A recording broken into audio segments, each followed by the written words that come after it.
আজ দীর্ঘ 1 বছর পর নিজ মাতৃভূমিতে ফিরছি। কতই না স্মৃতি জড়িয়ে আছে আমার এই দেশটির সাথে। অগণিত দিন কাটিয়েছি এই দেশের ভূমিতে। মাত্র বিমানে উঠে নিজের সিটে বসলাম। বিমান কিছুক্ষণের মধ্যেই আকাশে উড়াল দিবে। হঠাৎ আমার হাতে কারো স্পর্শ পেলাম। পাশে তাকিয়ে দেখি লিন্ডা আমার হাত শক্ত করে জড়িয়ে ধরে আছে। তার চোখ মুখে ভয়ের স্পষ্ট ছাপ ফুটে রয়েছে। হয়তো সে প্লেনে উঠতে ভয় পায়, কিংবা আমার হাত ধরার অজুহাত খুঁজছে। এই ভয়টা কৃত্রিম নাকি প্রাকৃতিক তা আমার জানা নেই। অনেক লম্বা সফর কাটতে চলেছে এই আকাশযানের মধ্যে। আমি লিন্ডাকে একটা মুচকি হাসি উপহার দিয়ে সিটে হেলান দিয়ে বসলাম। চোখ বন্ধ করে ডুব দেই সেই অবিস্মরণীয় স্মৃতি ভাণ্ডারে। 1 বছর আগে। পলাশ, বাইক আস্তে চালা, না হলে অ্যাক্সিডেন্ট হয়ে যাবে। চিৎকার দিয়ে বললাম। তবে কে শুনে কার কথা। পলাশ তো মনের খুশিতে বাইক চালাতে লাগলো। আমি আবারও চিৎকার করে বললাম, আরে বেটা, সামনে তাকা। পলাশের চিৎকার শুনে দৌড়ে আসলাম। এসে দেখি পলাশের বাইকের সাথে ধাক্কা খেয়ে একটা মেয়ে মাটিতে পড়ে আছে। পলাশ তো সেখানেই বসে আছে, আর যে শরীর বানিয়েছে তাতে ওর উঠতে কয়েক মাস লেগে যাবে মনে হয়। আমি গিয়ে পলাশকে টেনে উঠাতে লাগলাম। আমি পলাশকে উঠিয়ে যেই না মেয়েটিকে উঠাতে যাব, ঠিক তখনই দেখলাম ও আর কেউ নয়, এ তো জান্নাত। জান্নাত ধাক্কা খেয়ে মাটিতে বসে আছে, মুখ অন্যদিকে করে। আমি দেখেই বুঝে গেছি ও হলো জান্নাত। তার মানে এইখানে আর 1 মুহূর্ত থাকলে আমার জান কবজ হয়ে যাবে। আমি ফিসফিসিয়ে পলাশকে বললাম, পলাশ বাইক ওঠা আর দে দৌড়, এ তো জান্নাত। আমি তো বাইক না নিয়ে দিলাম ছুট। পলাশও আমার পিছে পিছে বাইক নিয়ে আসছে। রাস্তার মোড়ে আসতেই আমি পলাশকে বললাম, পলাশ তুই বাইক নিয়ে বাসায় যা, আমি কালকে ভার্সিটিতে গিয়ে তোর সাথে দেখা করছি। আর জান্নাত যেন না জানে যে তুই ওকে ধাক্কা দিয়েছিলি। পাগল নাকি? ওর মতো ডেঞ্জারাস মেয়েকে আমি বলবো? আচ্ছা তুই যা, আমি কালকে দেখা করব। তারপর আমি পলাশকে বিদায় জানিয়ে বাসার দিকে হাঁটা দিলাম। বাসায় যেতে যেতে আমার পরিচয়টা তো শুনে নিন। আমার নাম রাশিদুল ইসলাম রিফাত। আমি বাবা মায়ের একমাত্র সন্তান। এবার অনার্স সেকেন্ড ইয়ারে। আমার সাথে যে ছিল সে হলো আমার বন্ধু পলাশ। একটু স্বাস্থ্য বেশি, এই আর কি। যাই হোক, বন্ধুর বিষয় এসব বলতেই হয় না। সে যাই হোক, পলাশ নতুন বাইক কিনেছে আঙ্কেল অর্থাৎ পলাশের বাবার হাত পা ধরে। আমি বাইক চালাতে পারি। আরে আমার নিজেরই বাইক আছে, তবে সবসময় ব্যবহার করি না। আমি ওকে বাইক চালাতে শিখাচ্ছিলাম, তখন তো দেখলেন অ্যাক্সিডেন্ট করলো। আবার সাধারণ কারোর সাথে করেনি, জান্নাতের সাথে করেছে। জান্নাত হলো আমাদের বেস্ট ফ্রেন্ড। পুরো ইউনিভার্সিটির মধ্যে ওর চেয়ে সুন্দরী মনে হয় না আর কেউ আছে। আর সব থেকে বড় কথা হলো সে ভার্সিটির ছোট বড় সবার ক্রাশ, কিন্তু আমি জান্নাতকে ভালোবাসি, যা একমাত্র পলাশকে জানিয়েছি। আমি এখন এইসব আর ভাবি না, কারণ জান্নাত এক এক দিন এক এক বয়ফ্রেন্ডের সাথে থাকে। বলতে গেলে ড্রেস চেঞ্জ করার মতো বয়ফ্রেন্ড পাল্টায়। আমি কিছু জিজ্ঞেস করলেই বলে, আরে বন্ধু, এইটা তো জাস্ট টাইম পাস, পকেট ফাঁকা করেই ছেড়ে দিব। আর সব থেকে বড় কথা হলো ও আমার জীবনে দেখা সব থেকে দাজ্জাল একটি মেয়ে। রাগ উঠলে সামনে কে আছে তা কিছুই দেখে না। সেই ছোট কাল থেকে মার খেয়ে আসছি। আসলে আমি, পলাশ ও জান্নাত অনেক আগে থেকেই আমরা বেস্ট ফ্রেন্ড। আল্লাহ জানে যদি সে জানতে পারে এই অ্যাক্সিডেন্টের জন্য দায়ী পলাশ আর একে ট্রেনিং আমি দিচ্ছিলাম, তাহলে আর রক্ষা নেই। তাহলে পরিচয় পর্ব এখানেই শেষ হোক। বাকিটুকু গল্পের সাথে থাকলেই বুঝবেন। আমি বাসায় গিয়ে ফ্রেশ হয়ে নিলাম। তারপর ডাইনিং টেবিলে বসলাম। খাবার খাওয়ার সময় আম্মু জিজ্ঞাসা করলো, কিরে, সারাদিন কোথায় ছিলি? পলাশ নতুন বাইক কিনেছে, তাই তাকে ট্রেনিং দিতে গিয়েছিলাম। আব্বু আমার কথা শুনে বলল, নিজের দামি বাইক এতিমের মতো ফেলে রেখেছিস? তাহলে পলাশকে নিয়ে ট্রেনিংয়ে দিতে গিয়েছিলি? পলাশ এত জোর করলো তাই ট্রেনিং দিতে গিয়েছিলাম। সে শো অফ করার জন্য বাইক কিনেছিল, কিন্তু এখন আর মনে হয় না পলাশ এই জীবনে বাইক নিয়ে আর কলেজে যাবে। কেন? আমি আগে পলাশ বাইক চালাতে চালাতে জান্নাতের উপর উঠিয়ে দিয়েছিল। তারপর আমার মুখের কথা কেড়ে নিয়ে আম্মু বলল, আহারে, জান্নাতের কিছু হয়নি তো? আমি আম্মুর দিকে তাকিয়ে বললাম, জান্নাতের কি হবে? যে মেয়ে না, এত সহজে কিছু হবে না। ভাগ্যিস জান্নাত আমাদের দেখার আগেই আমরা সেখান থেকে পালিয়ে এসেছি। আব্বু তখন হেসে হেসে বলল, দেখলে তো, তুই আর আজকে বাসায় ফিরতেই পারতি না। আম্মু আব্বুর কথার বিরোধিতা করে বলল, আরে থামো তো, এত মিষ্টি একটা মেয়ে। আম্মুর কথা শুনে আমি বিড়বিড় করে বললাম, কি মিষ্টি তা আমিই জানি। আর কিছু না বলে খেয়ে দিয়ে নিজের রুমে চলে গেলাম। বিছানায় শুয়ে মোহাম্মদ জাফর ইকবাল স্যারের সায়েন্স ফিকশন বুক ইরাকাশ পড়া শুরু করি। অর্ধেক বই পড়ে ঘুমিয়ে পড়লাম। আর আপনারা ভাবছেন আম্মু আব্বু জান্নাতের ব্যাপারে কিভাবে জানলো? আমি তো আগেই বলেছিলাম আমরা অনেক আগে থেকেই ফ্রেন্ড, কিন্তু জান্নাত আম্মু আব্বুর সামনে ভদ্র সেজে থাকতো। সকালে নাস্তা খেয়ে নিয়ে ভার্সিটির উদ্দেশ্যে রওনা দিলাম। পলাশের দেখা মাঝপথেই পেয়ে গেলাম। দুজনে একসাথে ভার্সিটির গেট দিয়ে প্রবেশ করি। আমি পলাশকে তাচ্ছিল্য করে জিজ্ঞাসা করলাম, কিরে বাইক আনলি না? পলাশ তখন ইনোসেন্ট ফেস বানিয়ে বলল, পাগল নাকি? আমি নতুন বাইক নিয়ে আসলে জান্নাত বুঝে যাবে যে এটা মেয়ে না। আহা রে, যে কাজের জন্য বাইক কিনলি তাই আর হলো না। পলাশ কিছু বলবে তার আগেই আমার মোবাইলে কেড়ে একজন ফোন করলো। আমি ফোন বের করতেই আমার কপালে ভাঁজ পড়ে গেল। ফোনের স্ক্রিনে তাকাতেই আমার হাত ভয়ে কাঁপা শুরু করলো। পলাশ তখন ব্রুকুসকে জিজ্ঞেস করলো, কিরে, কে ফোন দিল আর তোর হাত পা কাঁপছে কেন? আমি তড়িঘড়ি করে বললাম, আরে শালা জান্নাত ফোন দিছে। কথাটা শোনার পর পলাশের হাত পা সব কাঁপা শুরু করছে। কিরে, এখন তো তোর ফুল বডি কাঁপছে। আরে কাঁপবে না, তুই বল, এই মেয়ে সকাল সকাল তোকে ফোন করছে কেন? আমি কিভাবে জানবো? হয়তো কালকের কথা জেনে গেছে। তুই কল কেটে দে। ফোন রিং রিং হতে কেটে গেল। যা শালা, ফোন তো আগেই কেটে গেল। আমার কথা শেষ হতেই আবার ফোন বাজা শুরু করলো। আমি ফোনের দিকে তাকালাম। ফোনের স্ক্রিন থেকে নজর সরিয়ে পলাশকে বললাম, আবার ফোন দিয়েছে। আমি কল রিসিভ করলাম। আমি কল রিসিভ করে লাউড স্পিকারে দিয়ে ভয়ার্থ কণ্ঠে বললাম, হ্যালো জান্নাত। অপর পাশ থেকে জান্নাতের ঝাঁঝালো কণ্ঠ শোনা গেল। কিরে কুত্তা, তোর ফোন ধরতে এত সময় লাগলো কেন? আসলে একটা কাজ করছিলাম, তাই ফোন সাইলেন্ট ছিল। তুই এখন কোথায়? আমি মাত্র ভার্সিটিতে আসলাম। তুই কোথায়? আগে বল, তোর সাথে কি পলাশ শালাই আছে? জান্নাতের মুখে পলাশের নাম শুনে তো পলাশের পা আরো জোরে জোরে কাঁপা শুরু করে। আমি জান্নাতকে মিথ্যা কথা বললাম। পলাশ তো অসুস্থ, তাই আজকে ভার্সিটিতে আসবে না। ও, তাহলে কল কেটে পেছনে তাকা।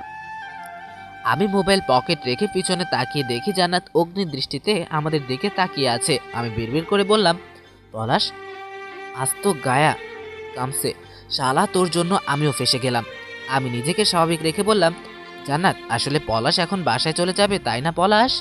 কথাটা বলেই পলাশের দিকে তাকালাম। সে আমার পরিকল্পনা বুঝতে পেরে বলল, দোষ, তাহলে তোরা থাক আর আমি বাসায় চলে যাই। আজকে শরীরটা ভালো লাগছে না। পলাশ ভার্সিটির গেট দিয়ে বের হবে তার আগেই জান্নাত পলাশের কলার ধরে টানতে টানতে ভার্সিটির মাঠে কোণে নিয়ে গেল। আমিও পিছন পিছন গেলাম। আল্লাহ জানে আজকে জান্নাত পলাশকে কি করবে।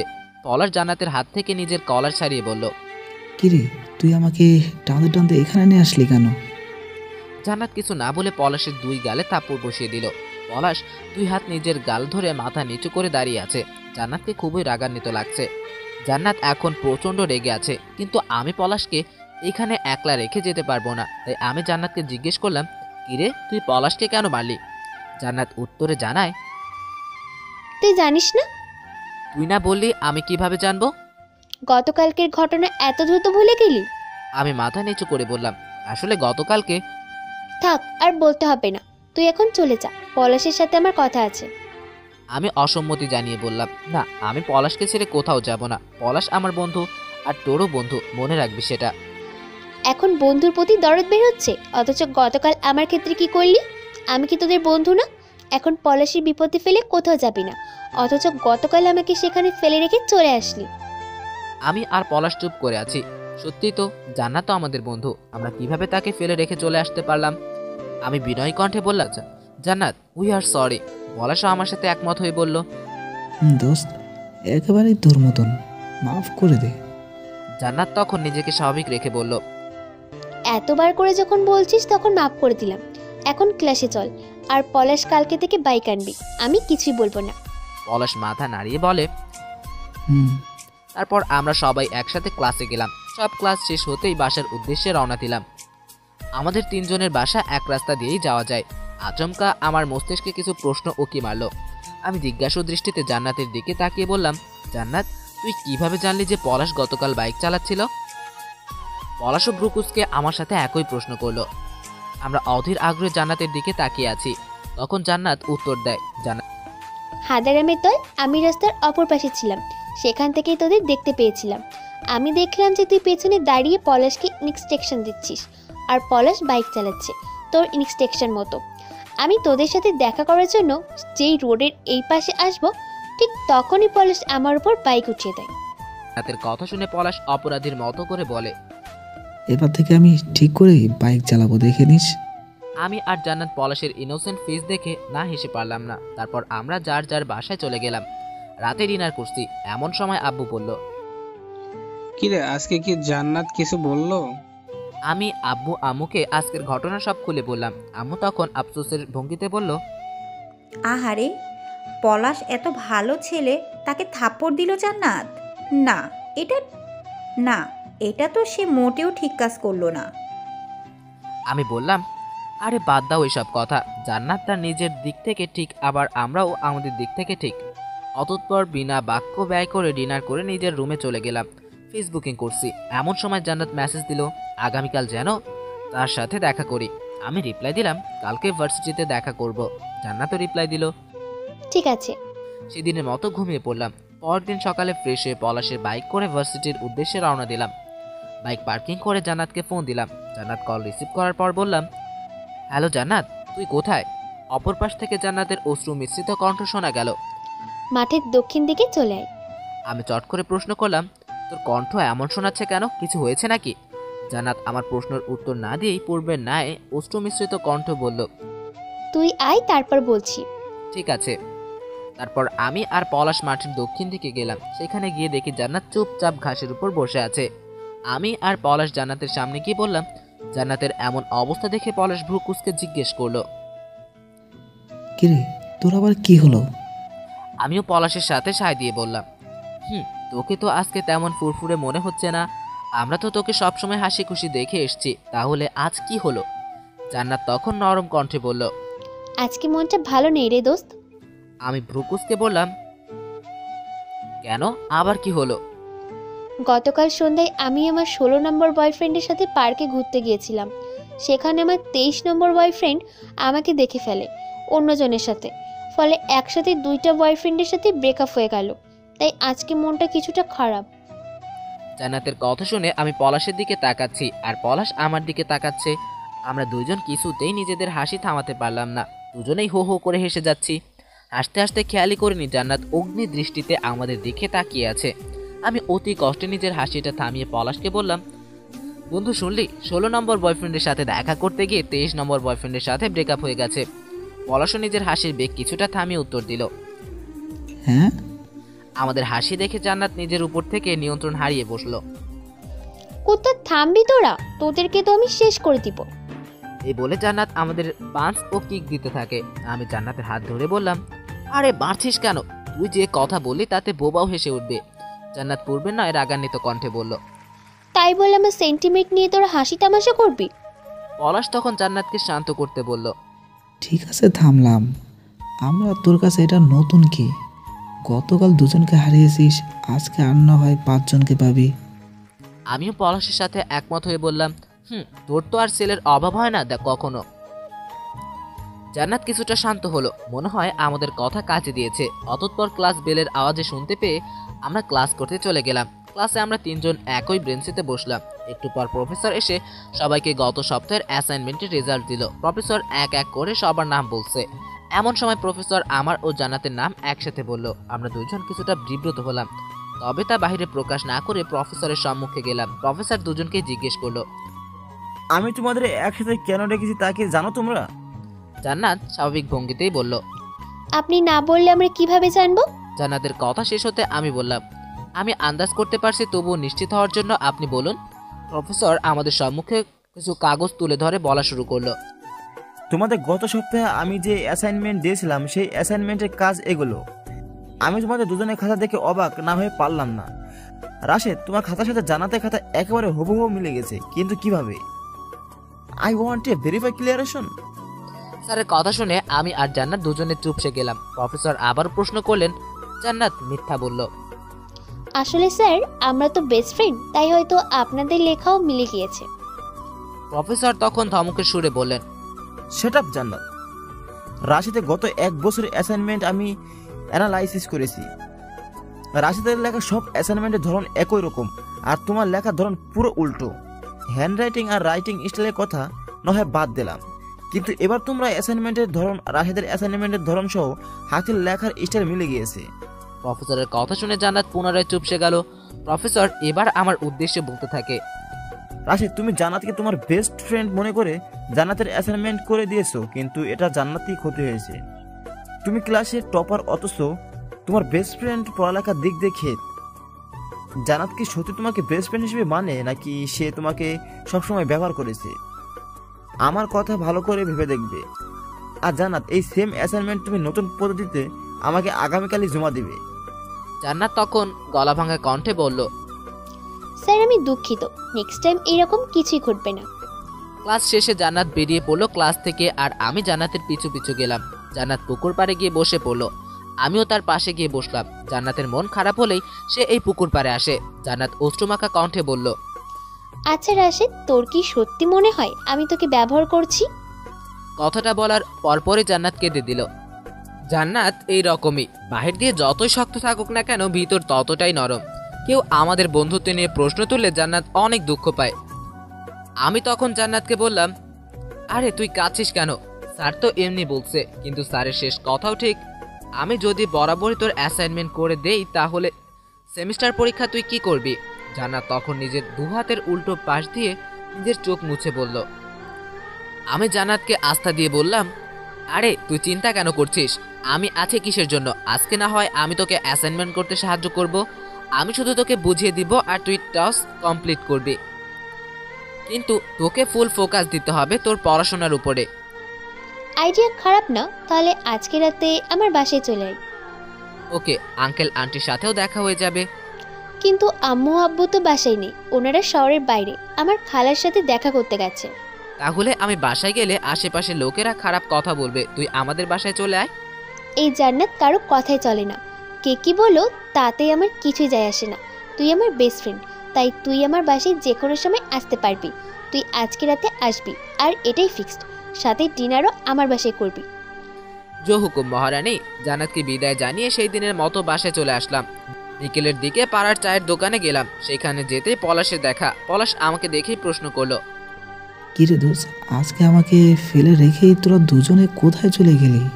আরে তুই তো জানিস জান্নাতের মন খারাপ হলে সে পুকুর পাড়ে এসে বসে থাকে, তাই তাকে সান্ত্বনা দিচ্ছিলাম। আর তাছাড়া সে একা এত অ্যাসাইনমেন্ট কিভাবে শেষ করবে? এই জন্য আমি আজকে সন্ধ্যায় জান্নাতের বাসায় গিয়ে তাকে হেল্প করব।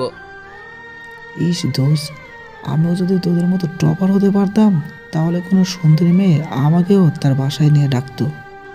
আমি তখন অগ্নি দৃষ্টিতে পলাশকে উদ্দেশ্য করে বললাম, পলাশ খবরদার আমাদের বন্ধুত্ব নিয়ে কিছু বলবি না।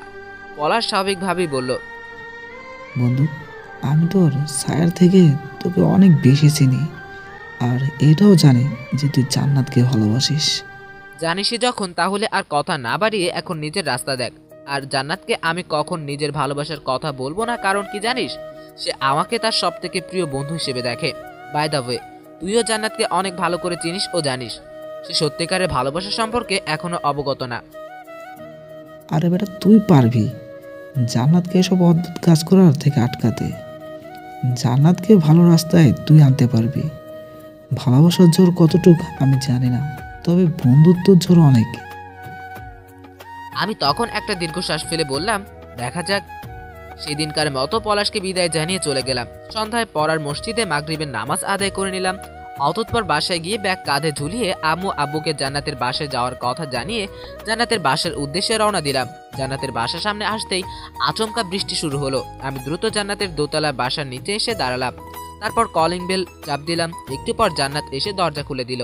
আমাকে দেখা মাত্রই জান্নাত বলে উঠল, ইস, তুই তো বৃষ্টিতে ভিজে একাকার হয়ে গেছিস। রুমে চল, টাওয়াল দিচ্ছি।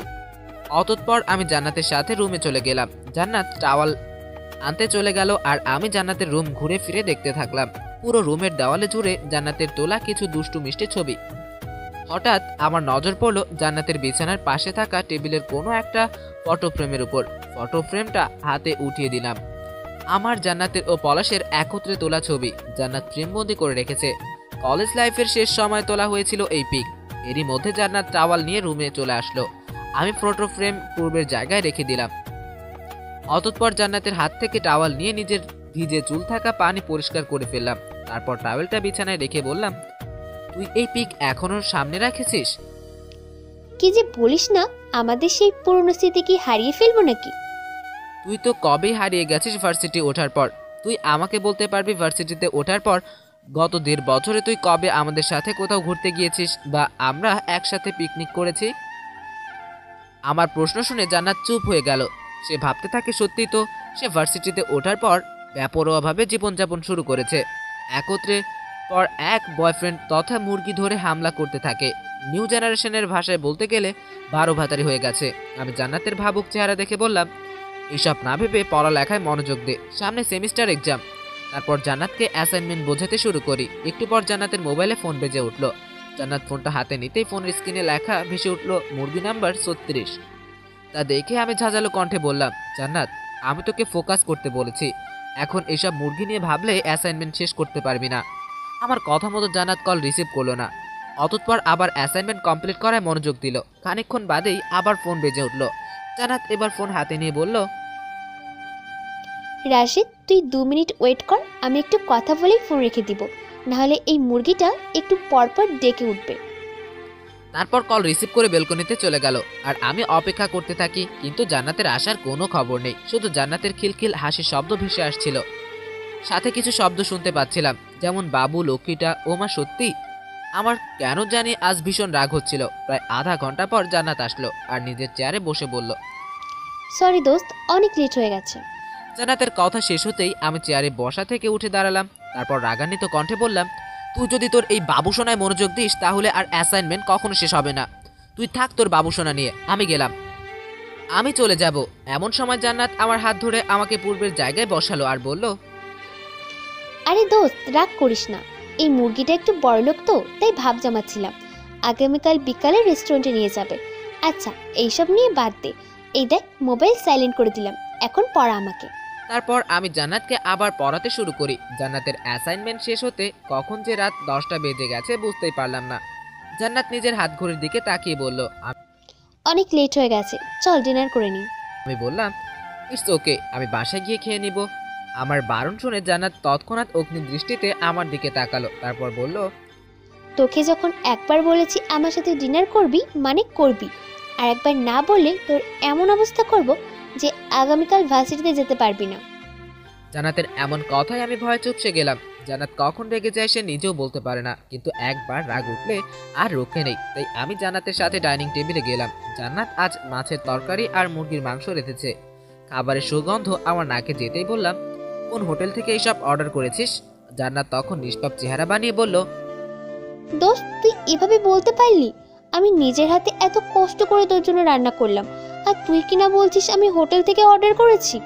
জান্নাতের কথা শুনে আমি বিস্মিত কণ্ঠে বললাম, তুই আমার জন্য রান্না করেছিস? বাহ, তাহলে তো আমি সৌভাগ্যবান। জান্নাত তখন উৎকণ্ঠিত হয়ে বলল, তুই খেয়ে দেখ না কিরকম হয়েছে।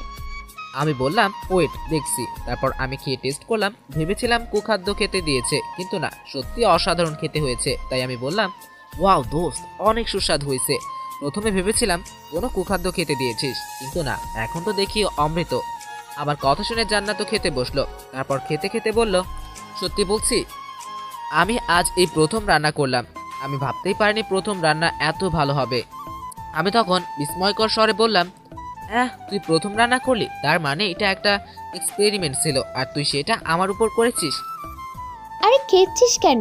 তুই তো আমার বেস্ট, তোর জন্য এতটুকু তো করতেই পারি।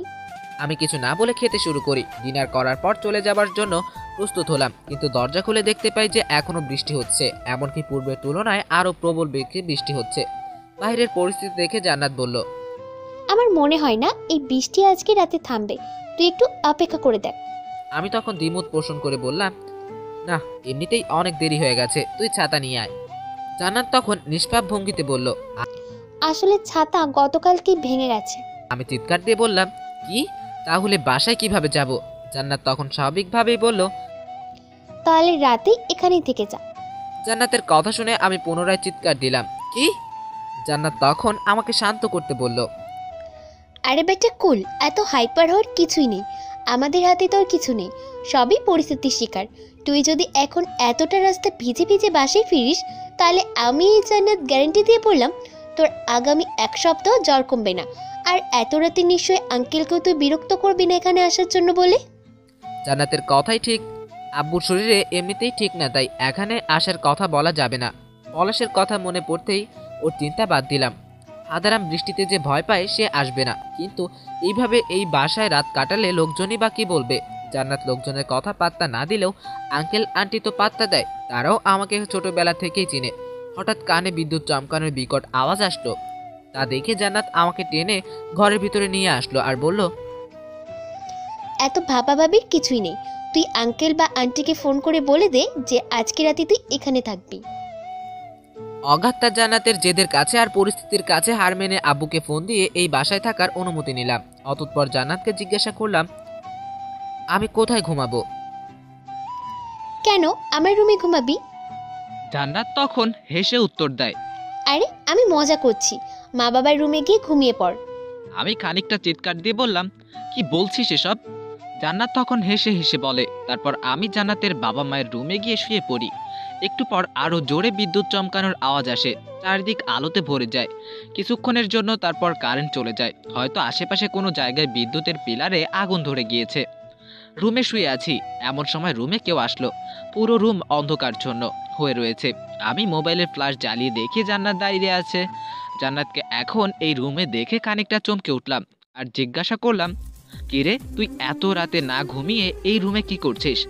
নিশি তখন নিচু কণ্ঠে বলল, ঘুমাতেই তো এসেছি। আমি বিছানায় লাফ দিয়ে বসলাম। তারপর খানিকটা অবাকের স্বরে বললাম, মানে? জান্নাত তখন নিষ্পাপ ভঙ্গিতে বলল, আমি অন্ধকারে থাকতে পারি না, তার উপর যেভাবে বিদ্যুৎ চমকাচ্ছে আমি অনেক ভয় পাচ্ছি, তাই এখানে চলে আসি। এত বড় হয়েছিস তাও অন্ধকারে ভয় পাচ্ছিস? জান্নাত তখন নিষ্পাপ চেহারা বানিয়ে আমার দিকে তাকালো। ওর এই রকম তাকানি দেখে জান্নাতকে বললাম, ঠিক আছে তুই এই রুমে ঘুমিয়ে পড়। আমি তোর রুমে গেলাম। আমার কথা শুনে জান্নাত ঝাঁঝালো কণ্ঠে বলল, আরে গাধা, আমি যদি একা ঘুমাতে পারতাম তাহলে এখানে আসতাম নাকি? আমি তখন জিজ্ঞাসু দৃষ্টিতে জান্নাতের দিকে তাকিয়ে বললাম, তো আমরা কি এক রুমে থাকবো নাকি? তখন জান্নাত স্বাভাবিক ভঙ্গিতেই বলে উঠল, কেন, একসাথে থাকলে তোর কোনো সমস্যা আছে নাকি? জান্নাতের সাথে তর্কে পারবো না জেনে বললাম, তোর সাথে কথায় পারা যাবে না। আমি সোফায় শুয়ে পড়ছি, তুই বিছানায় শুয়ে পড়। কথাটা বলে আমি যে বিছানা ছেড়ে উঠতে যাব, জান্নাত আমাকে ধাক্কা দিয়ে বিছানায় ফেলে দেয়। আমি তখন ব্রুকেসকে জিজ্ঞেস করলাম, কি করছিস এসব? জান্নাত তখন রাগী কণ্ঠে বলল, চুপ করে আমার পাশে ঘুমাবি, তুই আমার বেস্টু, আর তুই ভাবলি কি করে আমি তোকে নিচে ঘুমাতে দিব? আমি বললাম, তাহলে তুই নিচে যা, আমার পাশে কেন এসেছিস? জান্নাত বলল, ইস শখ কত, আমি নাকি নিচে ঘুমাবো, চুপচাপ আমার পাশে ঘুমা। আমি তখন খানিকটা ধমকের সুরে বললাম, তুই বাচ্চামি কেন করছিস? তুই জানিস না অবিবাহিত ছেলে মেয়ে এক রুমে রাত কাটাতে পারে না, আর তুই এক খাটে ঘুমাতে বলছিস?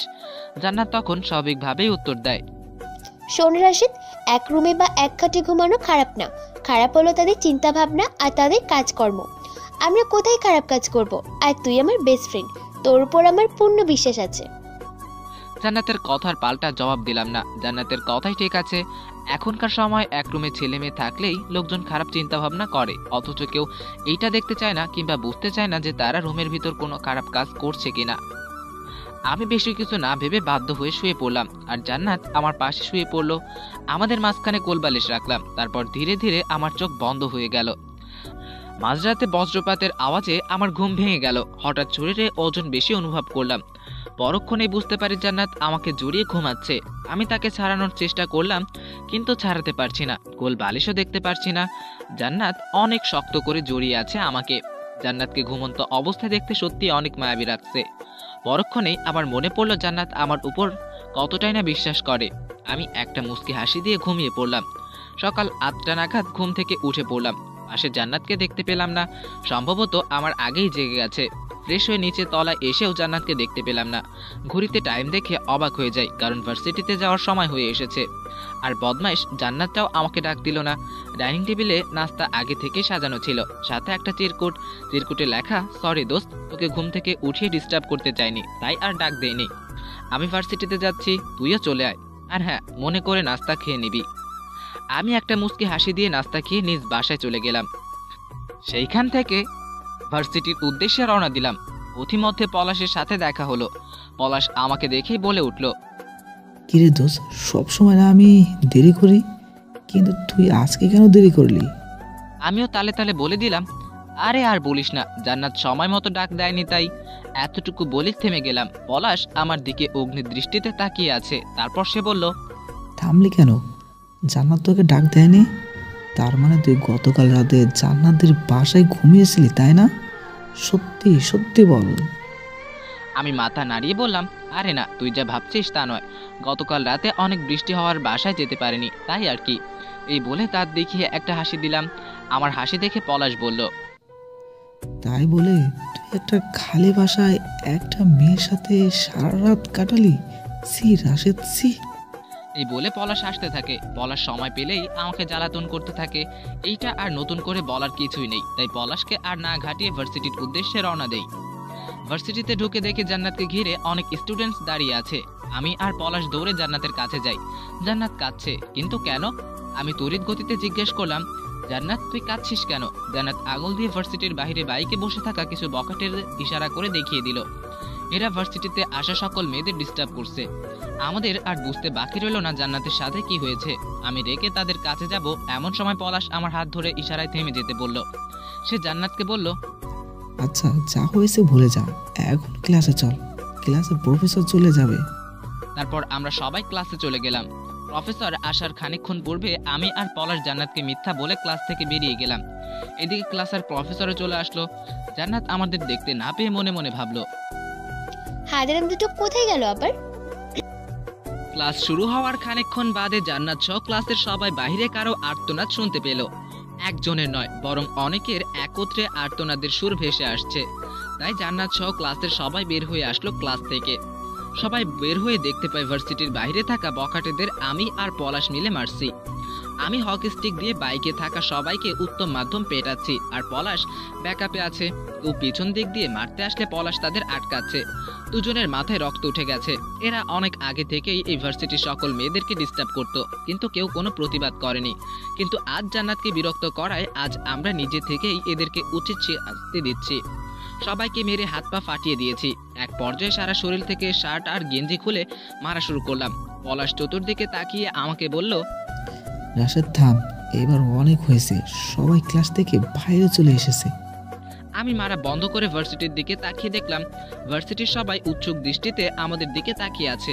আমি বখাটেদের উদ্দেশ্যে বললাম, তোরা এখন খালি গায়ে ভার্সিটির সব মেয়েদের কাছে গিয়ে পা ধরে ক্ষমা চাইবি। যতক্ষণ না কেউ ক্ষমা করছে ততক্ষণ পর্যন্ত তাদের কাছে ক্ষমা চাইবি। আজ যদি একজনও তোদের ক্ষমা না করে তাহলে তোদের মেরে পিঠের চামড়া উঠিয়ে ফেলবো। আমার রাগ দেখে সবাই ভয়ে পেয়ে ভার্সিটির সব মেয়েদের কাছে একে একে গিয়ে ক্ষমা চাইলো। কেউ কেউ নিঃশব্দে ক্ষমা করে দিচ্ছে, আবার কেউ বখাটেদের গালে থাপ্পড় আর জুতোর ছাপ বসিয়ে নিজেদের রাগ মেটাচ্ছে। বখাটেরা যখন জান্নাতের কাছে গেল, জান্নাতও কয়েকটা থাপ্পড় বসিয়ে দিল।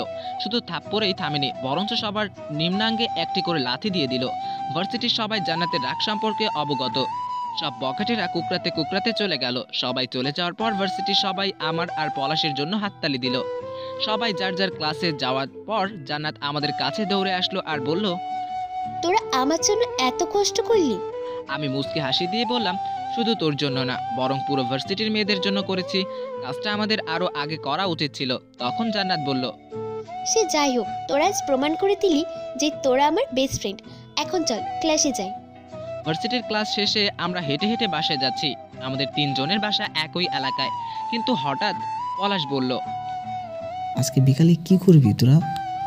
জান্নাত উত্তর দিল, আমার তো সময় নেই, আজকে বিকালে একজন মুরগির সাথে দেখা করতে যেতে হবে রেস্টুরেন্টে। পলাশ তখন হেসে জিজ্ঞাসা করলো, এটা কত নম্বর বয়ফ্রেন্ড তোর? জান্নাত তখন ভাবুক ভঙ্গিতে বলল, জানি না রে, গুনে দেখতে হবে। জান্নাতের কথা শুনে আমরা দুজন না হেসে আর পারলাম না। জান্নাত তো আবার চটে গেল আমাদের উপর। আমি নিজের হাসি থামিয়ে গম্ভীর কণ্ঠে বললাম, জান্নাত, এইভাবে আর কতদিন চলবে? তুই যে কোনো একজনকে ধরে নিজের লাইফ সেট করতে পারিস না? জান্নাত তখন অহংকারী কণ্ঠে বলল, এই জান্নাতকে ভালোবাসার মতো কোনো মানুষ এখনো জন্ম নেয়নি এই দুনিয়াতে, বুঝলি? আমি পূর্বের ন্যায় গম্ভীর কণ্ঠে বললাম, ভুল। প্রত্যেকের জন্যই কোনো না কোনো লাইফ পার্টনার ফিক্সড করা রয়েছে। আমাদের শুধু তার জন্য অপেক্ষা করতে হবে। জান্নাতকে কথাগুলো বলে আমরা যার যার বাসায় চলে গেলাম। জান্নাত বাসায় গিয়ে আমার কথা মনোযোগ দিয়ে ভাবতে থাকে। সে নিজেই আনমনে বলে উঠল, তাহলে সত্যি কি আমার জন্য কেউ আছে? কিন্তু আমি তাকে খুঁজে বের করব কিভাবে? জান্নাত আর কিছু ভাবলো না। বিকাল হতেই সে একটা বড় রেস্টুরেন্টে চলে গেল। রেস্টুরেন্টে জান্নাতের জন্য অপেক্ষা করছিল তার নতুন বয়ফ্রেন্ড আতিক। দেখতে হ্যান্ডসাম, সাথে বড় লোকও। বাবা মায়ের একমাত্র ছেলে, বাবার সাথে ব্যবসা সামলায়। সে যাই হোক, জান্নাত গিয়ে আতিকের সামনে থাকা সোফায় বসে পড়ল। আতিক আগে থেকেই একটা প্রাইভেট ভিআইপি রুম বুক করে রেখেছিল। জায়গাটা ছিল কর্নারে আর আশেপাশে কাভার করে দেওয়ালের মতো। আতিকই প্রথম বলল। তুমি বলো, তুমি যা খাবে আমি তাই খাবো। তারপর আতিক দুজনের জন্য চিকেন স্যান্ডউইচ আর স্ট্রবেরি মিল্কশেক অর্ডার করলো। জান্নাত আর আতিক হেসে হেসে কথা বলছে আর খাচ্ছে। খেতে খেতে হঠাৎ জান্নাতের মাথা ঘুরতে শুরু করে। প্রথমে সে পাত্তা না দিলেও পরবর্তীতে জান্নাতের চোখগুলো বন্ধ হতে থাকে ঘুমের কারণে। জান্নাত নিজের চোখ আর খোলা রাখতে না পেরে সেখানেই ঘুমিয়ে পড়লো। জান্নাতের হুট করেই ঘুমে পড়ায় আতিকের চেহারায় কোনো ভাবান্তর হলো না, যেন সে আগে থেকেই জান্নাত অজ্ঞান হয়ে যাবে। আসলে আতিকই টাকা খাইয়ে জান্নাতের মিল্কশেকে ঘুমের ওষুধ মিলিয়ে দিয়েছে। আতিক একটা প্লে বয়, কিন্তু সে জান্নাতকে কোনো মতেই বাগে আনতে না পেরে এই জঘন্য পরিকল্পনা করে। আতিক ভিআইপি প্রাইভেট রুম বুক করে যাতে তার অপকর্ম কেউ না জানতে পারে। এদিকে কোনো সিসিটিভি নেই আর রুমটাও সাউন্ড প্রুফ। আতিকের অর্ডার ছাড়া কোনো ওয়েটারও আসবে না এদিকে। আতিক মুখে একটা শয়তানি হাসি দিয়ে জান্নাতের দিকে এগিয়ে আসে। আতিক জান্নাতের কাছে এসে জান্নাতের শার্টের বোতাম এক এক করে খুলতে থাকে। একে একে জান্নাতের শার্টের সব বোতাম খোলা শেষ করবে এমন সময় আতিক তার পিছনে কারো উপস্থিতি টের পেল। আতিক পিছনে তাকাতেই পলাশ তার নাক বরাবর ঘুষি মেরে দিল। পলাশের মোটা শরীরে ঘুষি খেয়ে ভালোদের অবস্থা টাইট হয়ে যায়। ঘুষির প্রভাবে আতিকের নাক ফেটে রক্ত বের হচ্ছে। তারপর পলাশ আতিককে কাঁধে করে বাইরে নিয়ে গেল। পলাশের পিছন থেকে আমি বের হয়ে আসলাম। জান্নাতের কাছে এসে তার শার্টের সব বোতাম লাগিয়ে জান্নাতকে কোলে তুলে নিলাম। আতিককে কাঁধে নিতে পলাশের কোনো কষ্টই হচ্ছে না। রোগা পাতলা আতিকের শরীর রেস্টুরেন্টের পাবলিক জায়গায় এনে পলাশ আতিককে কাঁধ থেকে ফেলে দেয়। আমি জান্নাতকে আমার কোল থেকে নামিয়ে রেস্টুরেন্টের মহিলা স্টাফদের বলে দিলাম জান্নাতকে পানি ছিটিয়ে জ্ঞান ফেরানোর জন্য। অতঃপর আমি গিয়ে সেই ওয়েটারকে ধরে নিয়ে আসলাম যে মিল্কশেককে ঘুমের ওষুধ মিলিয়েছিল। আমি ওয়েটারকে পলাশের কাছে দিয়ে আতিকের কাছে গেলাম। পলাশ ওয়েটারকে জোরদার পিটুনি দিচ্ছে আর আমি আতিকের কাছে গিয়ে সোজা তার নাক বরাবর ঘুষি দিলাম। দুইবার এক জায়গায় ঘুষি খেয়ে সাথে সাথে আতিকের নাক থেকে রক্তস্রোত বয়ে যেতে থাকে। আমি আতিকের কলার ধরে রাগান্বিত কণ্ঠে বললাম, শালার পুত শালা, তোর সাহস কিভাবে হয় আমাদের বেস্ট ফ্রেন্ডের সাথে খারাপ ব্যবহার করার? এই বলে আবার মারতে শুরু করলাম। মারতে মারতে প্রায় আধমরা করে ফেলেছি। একসময় আতিকের দুই পায়ের মাঝখানে জায়গা মতো মারলাম একটা কিক। আতিক গগন ফাটার মতো চিৎকার দিয়ে ওঠে। হোটেলের বাকি স্টাফ ও গ্রাহকেরা বুঝে গেছে এখানে কি হয়েছে। হোটেলের ম্যানেজার রেস্টুরেন্টের সম্মানহানি ঘটবে বলে পুলিশ ডাকেনি, কিন্তু সেই ওয়েটারকেও চাকরি থেকে বের করে দিয়েছে ও আতিককে এইভাবে আধমরা অবস্থায় হোটেলের সব কাজ করিয়েছে। পুলিশ দিলেও কোনো লাভ হতো না, বাবার টাকার জোরে বের হয়ে আসতো। এর থেকে এই শাস্তিই ভালো। জান্নাতের এখনও জ্ঞান ফেরেনি, তাই জান্নাতকে নিয়ে বাসায় চলে আসলাম। পলাশ বাইক চালাচ্ছিল আর আমি ট্যাক্সি করে জান্নাতকে নিয়ে গেলাম। বাসায় পৌঁছে জান্নাতের রুমে গিয়ে তাকে শুইয়ে দিলাম। বাসায় কেউ নেই, তাই আমি আর পলাশ জান্নাতের জ্ঞান ফেরার পর্যন্ত তার বাসায় থাকার সিদ্ধান্ত নিলাম। জান্নাতের ধীরে ধীরে জ্ঞান ফিরছে। সে চোখ খুলে কোথায় আছে তা বোঝার চেষ্টা করছে।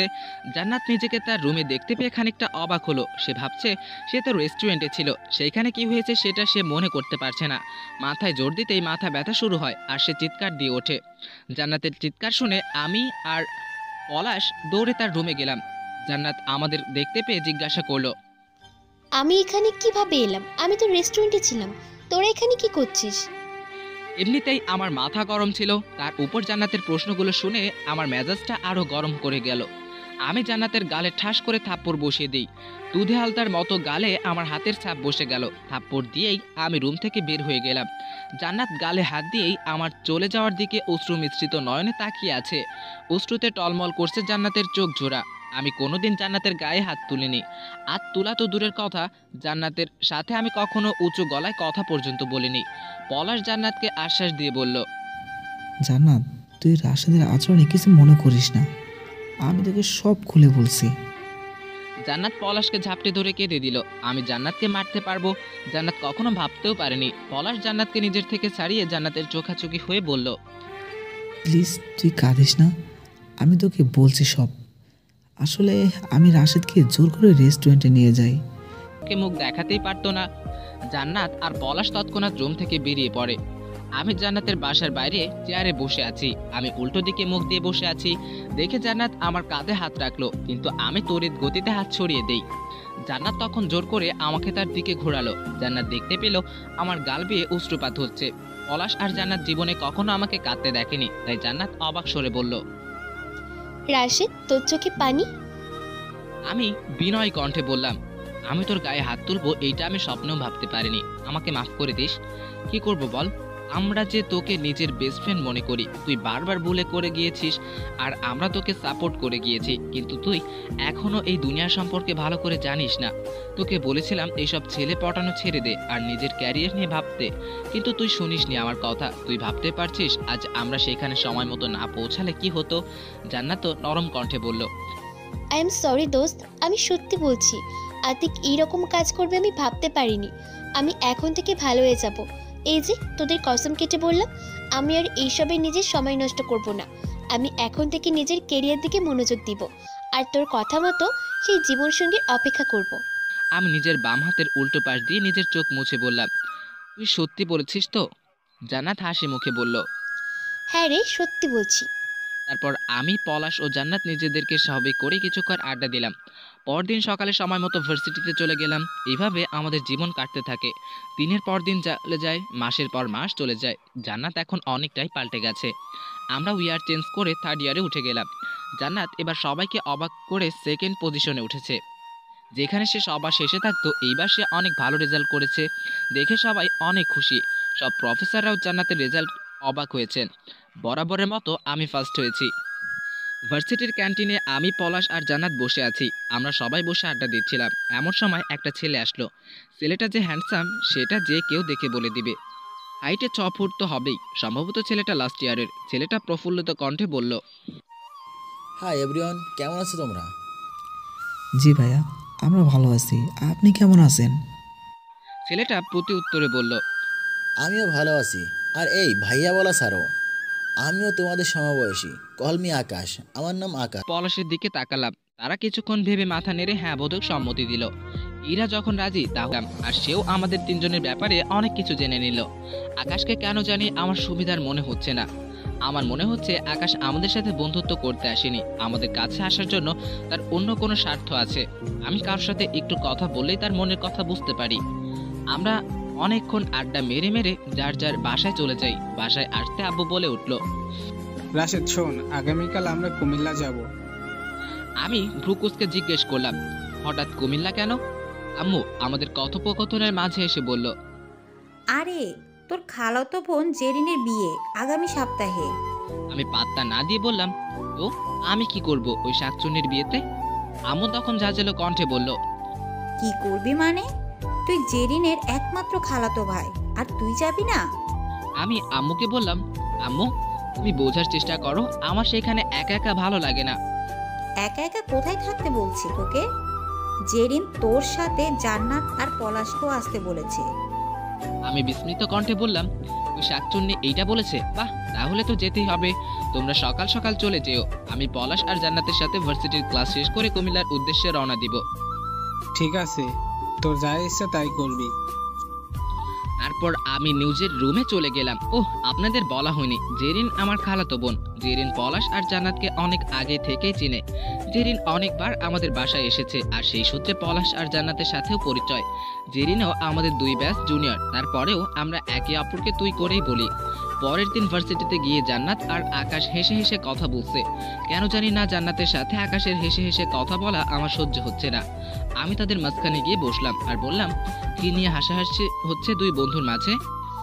তুই এসেছিস, আকাশ অনেক ভালো ভালো জোকস করতে পারে, তাই শোনাচ্ছিল। ওহ তাই নাকি? আকাশ আমাকেও কয়েকটা জোকস শোনাও।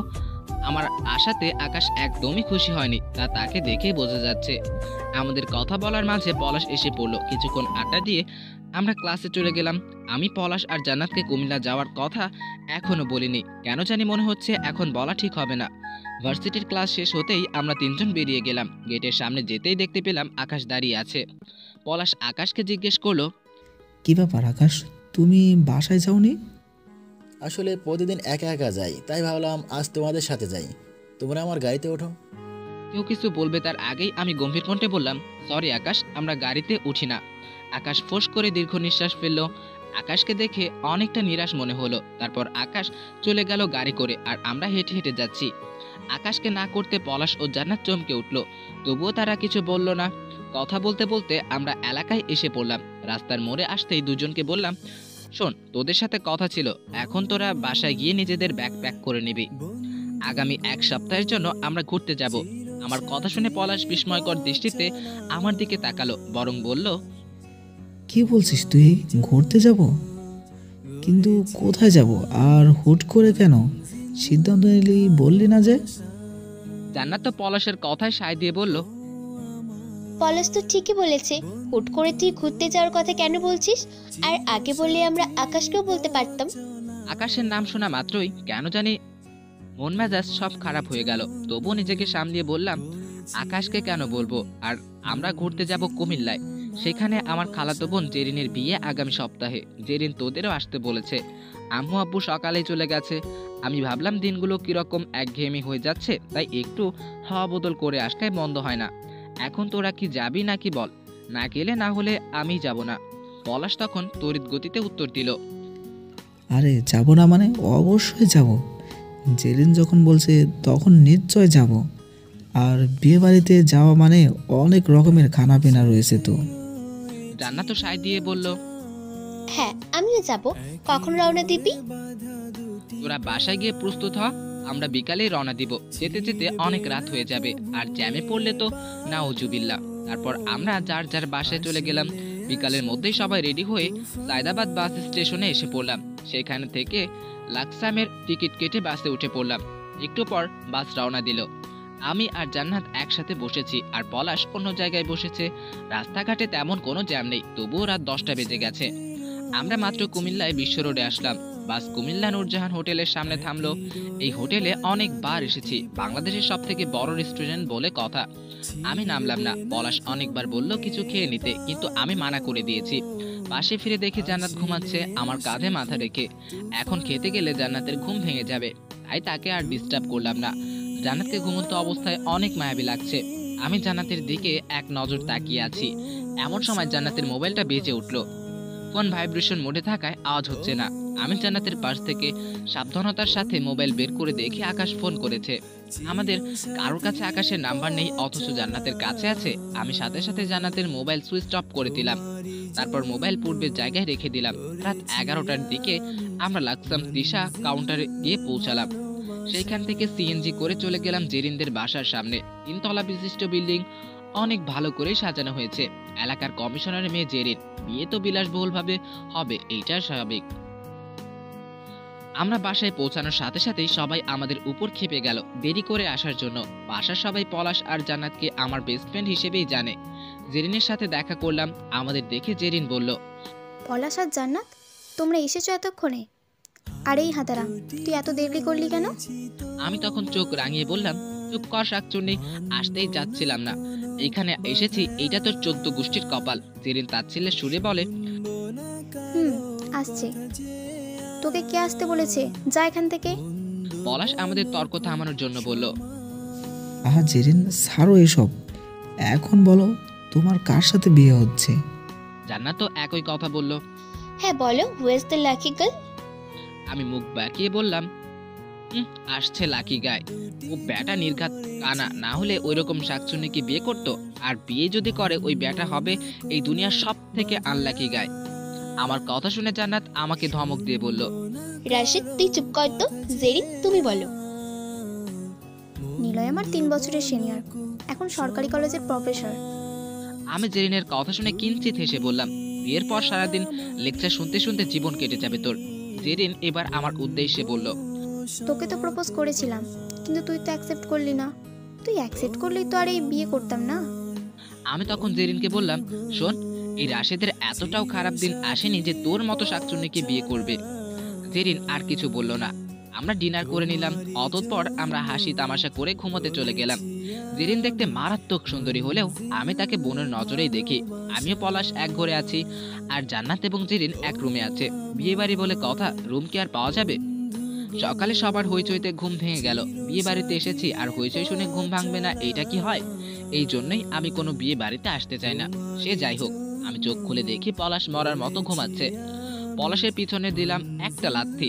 পলাশ সোজা বিছানা থেকে পড়ে যায় আর আম্মা বলে চিৎকার দিয়ে ওঠে। পলাশ পরিস্থিতি বুঝে বলল, কি করে তুই আমাকে লাথি দিলি কেন?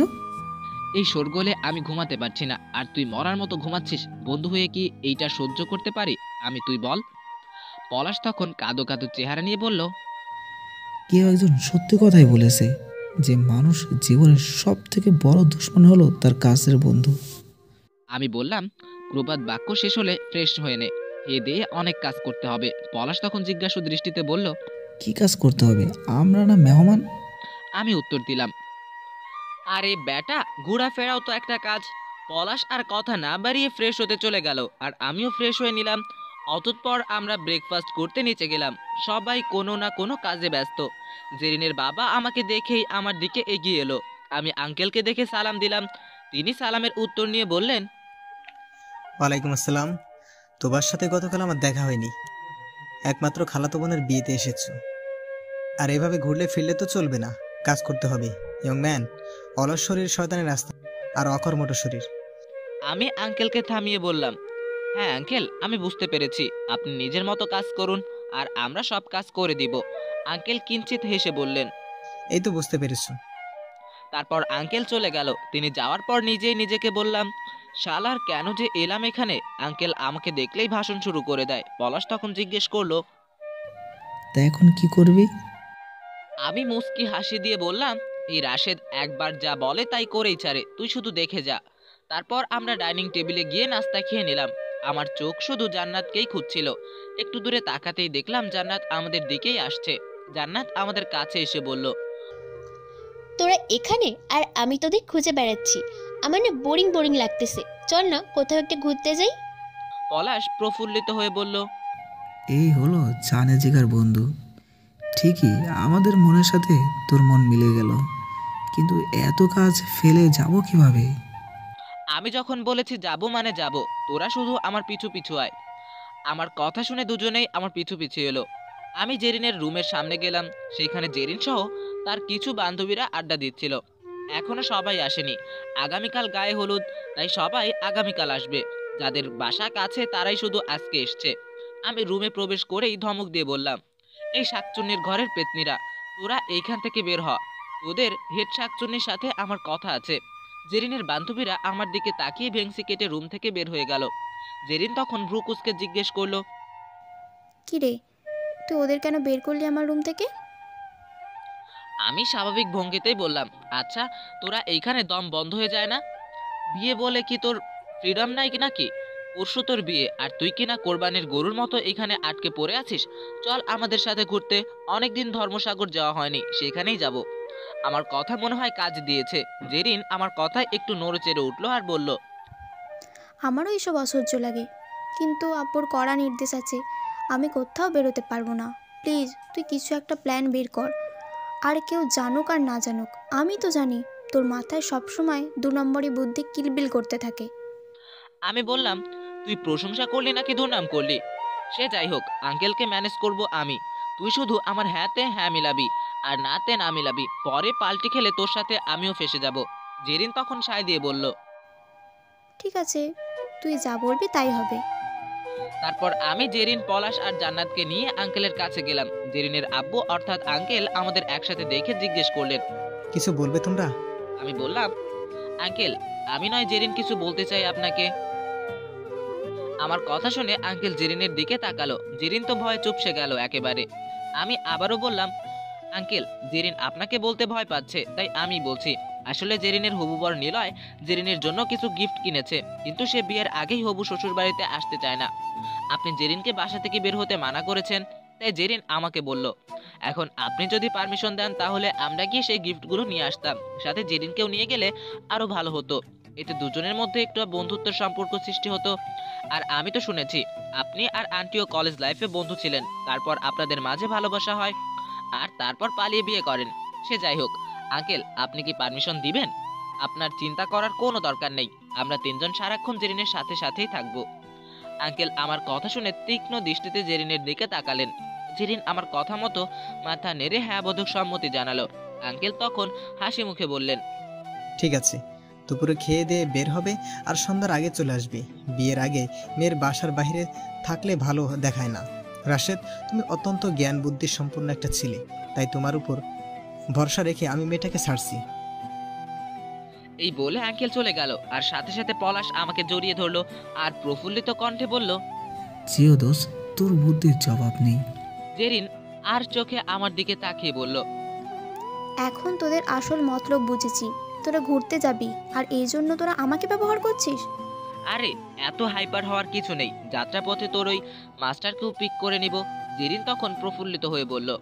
আমি পলাশ আর জান্নাতের উদ্দেশ্যে বললাম, সবাই দেখ মাস্টারের কথা শুনে শাকচুন্নির শুকনো মুখে হাসির রেখা ফুটেছে। আমার কথায় সবাই হেসে দিল। দুপুর পর্যন্ত সবাই টুকটাক লোক দেখানো কাজ করে নিলাম। তারপর গোসল করে আমার পছন্দের নীল শার্ট আর কালো জিন্স প্যান্ট পরে নিলাম। শার্ট প্যান্টের সাথে ইন করে নিলাম স্মার্ট ওয়াচ আর নেভি ব্লু সানগ্লাস তো আছেই। পলাশও একটা লাল শার্ট আর নীল জিন্স পরেছে। আমরা আমাদের রুম থেকে বের হয়ে জেরিনের রুমের সামনে গেলাম। জেরিনের রুম লক করা ভিতর থেকে, তাই আমি দরজায় টোকা দিয়ে বললাম, কিরে শাকচুন্নির দল, তোদের সাজতে এত সময় লাগে কেন? জেরিন, তুই আমার বেস্ট ফ্রেন্ডকেও তোর মতো শাকচুন্নি বানিয়ে দিস নে তো। আমার কথা বলার 2 মিনিট পর জেরিন রুমের দরজা খুলে দিল। জেরিন আর জান্নাত অনেক সুন্দর করে সেজেছে। দুজনের রূপের বর্ণনা না দিতে পারলেও জান্নাতকে বরাবরের থেকে আরো মায়াবী লাগছে। আমি জেরিনের উদ্দেশ্যে বললাম, ইস, নিলয় ভাইয়া তো আজকে হার্ট ফেল করবে তোর এই শাকচুন্নি মার্কা সাজ দেখে। জান্নাত আমাকে থামিয়ে দিয়ে বলল, রাশিদ, তুই কেন জেরিনকে এত খ্যাপাস? জেরিনকে সত্যিই অনেক সুন্দর লাগছে। জেরিন বলল, সত্যি? রাশেদ এইরকমই, আর তোমাকেও তো হুড়পড়ির মতো লাগছে। আমি দুজনকেই থামিয়ে বললাম, এখন থেকে অপরের প্রশংসা না করে চল, খেয়ে দিয়ে গাড়ি নিয়ে বের হব। আর জেরিন, তুই কি তোর ওই মাস্টারকে ফোন দিয়ে বলেছিলি ধর্মসাগরের কাছাকাছি আসতে? জেরিন উত্তর দিল, তোমার মতো ঢিলামি করি না আমি। নিলয় ঠিক জায়গায় ঠিক সময় পৌঁছে যাবে। তারপর আমরা সবাই খেয়ে বড়দের বিদায় জানিয়ে আঙ্কেলের গাড়ি করে বেরিয়ে পড়লাম। আঙ্কেল ড্রাইভার দিতে চেয়েছিল, কিন্তু আমি মানা করে দেই। এদিকে রাস্তা কোনো জাম নেই, তাই দুপুরের কড়া রোদের বেগ কমতে না কমতেই পৌঁছে গেলাম ডিএসপিতে। ডিএসপি অর্থাৎ ধর্মসাগরের পাড়ে বসে লেকের টলমল খাওয়া পানি দেখার মতো মনোরম দৃশ্য পরে কুমিল্লায় নেই। যারা কুমিল্লাবাসী তাদের কাছে এই দৃশ্য পরিচিত। সে যাই হোক, আমরা গাড়ি থেকে নেমে পড়লাম। আমাদের দেখে একজন সুদর্শন পুরুষ এগিয়ে আসলো আমাদের কাছে। জেরিন তাকে দেখে হাসি মুখে এগিয়ে গেল। আমাদের চিনতে অসুবিধা হলো না, এই সেই মাস্টার অর্থাৎ নিলয়।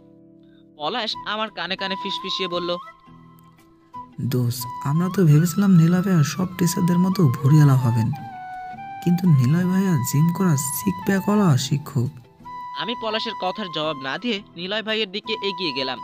আমি হাত বাড়িয়ে বললাম, হ্যালো নিলয় ভাই, আমি রাশেদ, জেরিনের কাজিন, আর এরা হলো আমার বন্ধু পলাশ আর জান্নাত। নিলয় ভাই আমার সাথে হাত মিলিয়ে বলল, হাই এভরিওয়ান। তাহলে তোমার জন্য জেরিন সেখান থেকে বের হতে পারছে, তোমাকে অনেক ধন্যবাদ। জেরিন তখন আমাকে ব্যঙ্গ করে বলল, তুই বলতি না আমাকে যে বিয়ে করবে তার মতো পোড়া কপাল এই দুনিয়ার কেউ কারো হবে না? ভালো করে দেখ, এরই কপাল পুড়তে চলেছে। ব্যাটা আমার হবু বরের 6 প্যাক বডি দেখেছে, তোকে ফু মেরে উড়িয়ে দেবে। আমি পলাশ আর জান্নাতকে বললাম, এই জন্য এই শাকচুন্নিকে আনতে চাইনি, আমরা কোনো না কোনো ভাবে বের হয়ে আসতে পারতাম। জেরিন একটু বেশিই বকবক করে। আরে বাবা, তোরা কি এখানে এসে ঝগড়া করবি নাকি? এরকম মনোরম দৃশ্য উপভোগ করতে এসে ঝগড়া করার কোনো মানে নেই। নিলয় জান্নাতের কথায় সায় দিয়ে বলল, মিস জান্নাত ঠিকই বলছে। সো চলো সবাই লেকের পার গিয়ে বসি। আজকে তেমন লোকজন নেই, এমনিতেই এই জায়গায় সব সময় সমাগম থাকেই। আজকেও আছে বিভিন্ন বাদাম, ঝালমুড়ি, ফুচকা ইত্যাদি দোকানের সামনে। জান্নাত আমাকে বলল, এখানে কি এমনি এমনি বসে থাকবো নাকি? ফুচকা বা ঝালমুড়ি কিছু নিয়ে আয়। জো হুকুম মহারানী, কার কি লাগবে জলদি বলো। সবার থেকে এক গাদা লিস্ট নিয়ে আমি আর পলাশ চলে গেলাম ফুচকা, ঝালমুড়ি আর বাদাম আনতে। সবার বলা মতো খাবার কিনে নিয়ে লেকের পাড়ে গেলাম। সেখানে গিয়ে আমার শরীরে রক্ত টকবগিয়ে ফুটতে থাকে। আমাদের সামনে কিছু বখাটে ছেলে জান্নাত ও জেরিনের সাথে অসভ্যতামি করছে, আর নিলয় ভাইয়া কিছুই করছে না, সে অসহায়ের মতো তাকিয়ে আছে। আমি খাবারগুলো পলাশের হাতে দিয়ে এগিয়ে গেলাম। ফুল হাতা শার্ট কোনই পর্যন্ত উঠিয়ে বখাটেদের সামনে গেলাম। মোট 6 জন আছে। জান্নাত আমাকে দেখা মাত্রই আমার পিছনে দৌড়ে আসলো। আমি তখন বখাটেদের উদ্দেশ্যে বললাম, আমি একবার বলবো এখান থেকে চলে যা, দ্বিতীয়বার শোনার মতো অবস্থায় তোরা থাকবি না। আমার কথা কেউ সিরিয়াসলি নিল না। দুইজন জান্নাতকে ধরতে আসা মাত্রই তাদের কানের 2 ইঞ্চি নিচে থাপ্পড় দিলাম। যেই জায়গায় আঘাত করেছি পুরোপুরিভাবে সুস্থ হতে মাসখানেক সময় লাগবে। বাকি 4 জনের মধ্যে 3 জন এগিয়ে আসতেই আমি 2 জনের তলপেটে পাঞ্চ করি। ঘুষিতে আঘাতে তারা কিছুটা নিচু হতেই তাদের বুকে লাথি দেই, আর 2 জন ছিটকে গিয়ে পড়ে। অন্যজন আমার কাছে আসতেই জান্নাত তার 2 পায়ের মাঝখানে লাথি মারলো। সে গগন ফাটানো চিৎকার দিয়ে উঠল। 5 জন করুণ অবস্থা দেখে ষষ্ঠজন ছুটে পালালো। আমি তখন জেরিনের দিকে তাকিয়ে বললাম, সবসময় বডি বা সিক্স প্যাক কাজে আসে না, মাঝে মধ্যে একটু সাহস থাকলেই হয়। আর নিলয় ভাইয়া, আমি শুনেছি আপনি কলেজের আদর্শবান শিক্ষক, আপনি কিভাবে এই অন্যায় মেনে নিতে পারলেন? তার উপর অন্যায় আপনার হবু স্ত্রীর উপর হচ্ছিল। নিলয় মাথা নিচু করে বলে, সরি রাশিদ, জেরিন সরি। আমি আসলে প্রচণ্ড ভয় পেয়ে গেছিলাম। আসলে আমি এসব মারামারি খুবই ভয় পাই, তাই তো জিম করে বডি বানিয়েছি, যেন কেউ আমার সঙ্গে পাঙ্গা নিতে না আসে। কিন্তু বিশ্বাস করো, তোমার কথাগুলো আমার হৃদয় ছুঁয়ে গেছে। জেরিন প্লিজ আমাকে একটিবার সুযোগ দাও, আমি তোমার পছন্দের ছেলে হয়ে উঠব। জেরিন মুস্কি হেসে বলে, ইট ইজ ওকে, কিন্তু এটাই ফার্স্ট অ্যান্ড লাস্ট। তারপর আমরা সবাই কিছুক্ষণ ঘুরে ফিরে সন্ধ্যার আগে রওনা দিলাম বাসার উদ্দেশ্যে। রওনা দেওয়ার আগে নিলয় ভাইয়া জেরিনের জন্য কয়েকটা গিফট কিনে দিল, যাতে আঙ্কেলের কাছে আমরা বকা না খাই। যতই হোক, কমিশনারের চোখ সবকিছুতেই সন্দেহ করে। সেই দিনের মতো দিন কেটে গেল। রাতে সবাই আড্ডা দিচ্ছি, এমন সময় জান্নাতের ফোনে আকাশের ফোন আসে। আমি নাম্বার আগেই ডিলিট করে দিয়েছিলাম। জান্নাত নাম্বার দেখার আগেই আমি চৌমুরে ফোন জান্নাতের হাত থেকে নিয়ে নেই। জান্নাত তখন ব্রুকুসকে জিজ্ঞেস করলো, তুই আমার ফোন নিলি কেন? আমরা এখানে মজা করতে আসছি, আর তুই এইসব ফোন কল নিয়ে পড়ে আছিস। আগামী 2 দিন কোনো ফোন পাবি না। আরে কোনো দরকারি কলও তো হতে পারে। কোনো দরকারি কল না, তোর দরকারি কল মানে আমরা জানি, তাই এই কয়েকদিন নো ফোন কল। জান্নাত আর কথা বাড়ালো না। সেদিন আমরা দ্রুত ঘুমিয়ে গেলাম, কারণ পরের দিন অনেক কাজ আছে। সকালে ঘুম থেকে উঠে দেখি পুরো দোতলা বাড়ি জুড়ে মানুষ বিল করছে। আজ সন্ধ্যার দিকে গায়ে হলুদ হবে। আমি আর পলাশ আজকে সারাদিন কামলার মতো খাটলাম। জান্নাত আমাদের অবস্থা দেখে হেসে কুল পায় না। সন্ধ্যা হতেই জেরিনের গায়ে হলুদের অনুষ্ঠান শুরু হলো। সবাই আজকে অনেক সেজেছে, আমরাও কম কিসের। আমি আমার favourite navy blue panjabi, stylish jeans, গলায় ছেলেদের স্টাইলিশ নীল স্কার্ফ, চোখে সানগ্লাস আর হাতে ঘড়ি পরে বের হলাম। আমি আর পলাশ ছাদে গেলাম, কারণ সেখানে গায়ে হলুদের অনুষ্ঠান হচ্ছে। আমি আর পলাশ হিরোর মতো এন্ট্রি নিলাম। জেরিনের সব বান্ধবীরা আমার দিকে ফ্যালফ্যাল করে তাকিয়ে আছে। আমি জান্নাতের দিকে এক দৃষ্টিতে তাকিয়ে আছি। জান্নাত আজ একটা নীল শাড়ি পরেছে, সাথে ম্যাচিং চুড়ি। জান্নাতকে এই প্রথম শাড়িতে দেখলাম। পলাশ আমার কানে ফিসফিসিয়ে বলল, কিরে দোস্ত, তুই আর জান্নাত দেখি এক কালার ড্রেস পরছিস, তোদের সাথে হ্যাপি মানাবে। সত্যিই তো, আমিও নীল পাঞ্জাবি পরেছি। আমাদের চয়েস তো সেম টু সেম। সবাই জেরিনকে হলুদ লাগিয়ে দিচ্ছে, আমিও জেরিনের গায়ে হলুদ মাখিয়ে মিষ্টি খাইয়ে দিলাম। গায়ে হলুদের অনুষ্ঠান শেষ হতে সব বয়স্করা নিচে চলে গেল, কারণ কালকে জেরিনের বিয়ে, সবাই সবকিছু আয়োজন করতে হবে। তাদের এখন শুধু জেরিনের বান্ধবী আর আমরা রয়েছি। এত মেয়েদের মাঝখানে আমার অস্বস্তি হতে লাগলো, তাই আমি ছাদ থেকে চলে যাওয়ার জন্য পা বাড়ালাম। অমনি জেরিন ডাক দিল আমাকে। তারপর সে বলল, রাশিদ, আজকে একটা গান শোনা না? আমি খানিকটা চিৎকার দিয়ে বললাম, কি গান? তা আবার আমি? অসম্ভব। কেন অসম্ভব? তুই যে ভালো গান গাইতে পারিস, এটা কেউ জানুক আর না জানুক, আমি তো জানি। আজ জেরিনের কালকে বিয়ে, তাই তার অনুরোধে তোকে রাখতে হবে। পড়ে গেলাম মহাবিপদে। জান্নাতের কথা ফেলতেও পারবো না, তাই নিচ থেকে গিটার এনে ছাদের মাঝখানে বসলাম। সবাই আমাকে ঘিরে বসে আছে। সবার সামনে জেরিন, পলাশ আর জান্নাত। কি গান গাইবো এটাই তো ভেবে কুল পাচ্ছি না। হঠাৎ আমার একটা গানের কথা মনে পড়লো। আমি সবার উদ্দেশ্যে বললাম, গানটা আমার বেস্ট ফ্রেন্ডদের ডেডিকেট করে গাইছি। আমি গান গাইতে শুরু করলাম। আমার গান শেষ হতে না হতেই হাততালি শব্দে পুরো ছাদ ভরে গেল। তারপর আমি পলাশের সাথে ছাদের এক কোণে গেলাম কিছু জরুরি কাজ নিয়ে কথা বলার জন্য। ওইদিকে জান্নাত জেরিনের সাথে গল্প করছে। এমন সময় জেরিনের এক বান্ধবী আমাদের কাছে আসলো। আমাদের বললে ভুল হবে, আমার কাছে আসছে। মেয়েটি আমাকে বলল, এক্সকিউজ মি। আমি আর পলাশ মেয়েটির দিকে তাকালাম। জি, কিছু বলবেন? মেয়েটি আমার দিকে ইশারা করে বলল, আপনাকে না, ওনাকে। রাশেদ, তুই থাক, আমি আসছি। আমি পলাশকে থামিয়ে বললাম, তুই দাঁড়া, কোথাও যাবি না। আমি মেয়েটির দিকে তাকিয়ে বললাম, আপনার যা বলার আছে পলাশের সামনেই বলেন। তারপর বলা শুরু করলো, আমার নাম প্রিয়া, জেরিনের বেস্ট ফ্রেন্ড। আপনার গানের গলা অনেক সুন্দর। ধন্যবাদ। আমাদের কথা বলার মাঝে পলাশ জান্নাতের কাছে চলে গেল। প্রিয়া আবারও বলা শুরু করলো, সত্যি বলতে আমি আপনাকে প্রথম দেখাতেই ক্রাশ খেয়েছি, আর আপনার গান শুনে ভালোবেসে ফেলেছি। প্লিজ আমার প্রপোজটা অ্যাকসেপ্ট করে নাও। আপনারা যা ভাবছেন তা না। আমি প্রিয়াকে থাপ্পড় দেইনি, জান্নাত প্রিয়াকে থাপ্পড় দিয়েছে। আসলে পলাশ জান্নাতের কাছে গিয়ে বলল, জান্নাত, সাদে ওই কোণে একটা মেয়ে রাশেদকে প্রবেশ করতেছে। তখন জান্নাতের অজান্তেই রাগ উঠে যায়। সে সোজা ছাদের শেষ কোণে এসে প্রিয়ার গালে ঠাস করে থাপ্পড় বসিয়ে দেয়। আমরা এই পাশে থাকায় বাকিরা আমাদের দেখতে পায়নি। জান্নাত তখন ঝাঁঝালো কণ্ঠে বলল, তোর সাহস কিভাবে হয় আমার বেস্ট ফ্রেন্ডকে প্রপোজ করার? আর একবার যদি তোকে রাশেদের আশেপাশে ঘুরতে দেখেছি তাহলে তোর ট্যাং ভেঙে রেখে দিব। জান্নাত তো রেগে আগুন হয়ে গেছে। সত্যি বলতে আমি জান্নাতকে আজ পর্যন্ত এত রাখতে কখনোই দেখিনি। জান্নাতের কথা শুনে প্রিয়া ভয় পেয়ে সেখান থেকে চলে গেল। আমি জান্নাতকে জিজ্ঞাসা করলাম, কিরে তুই প্রিয়াকে মারলি কেন?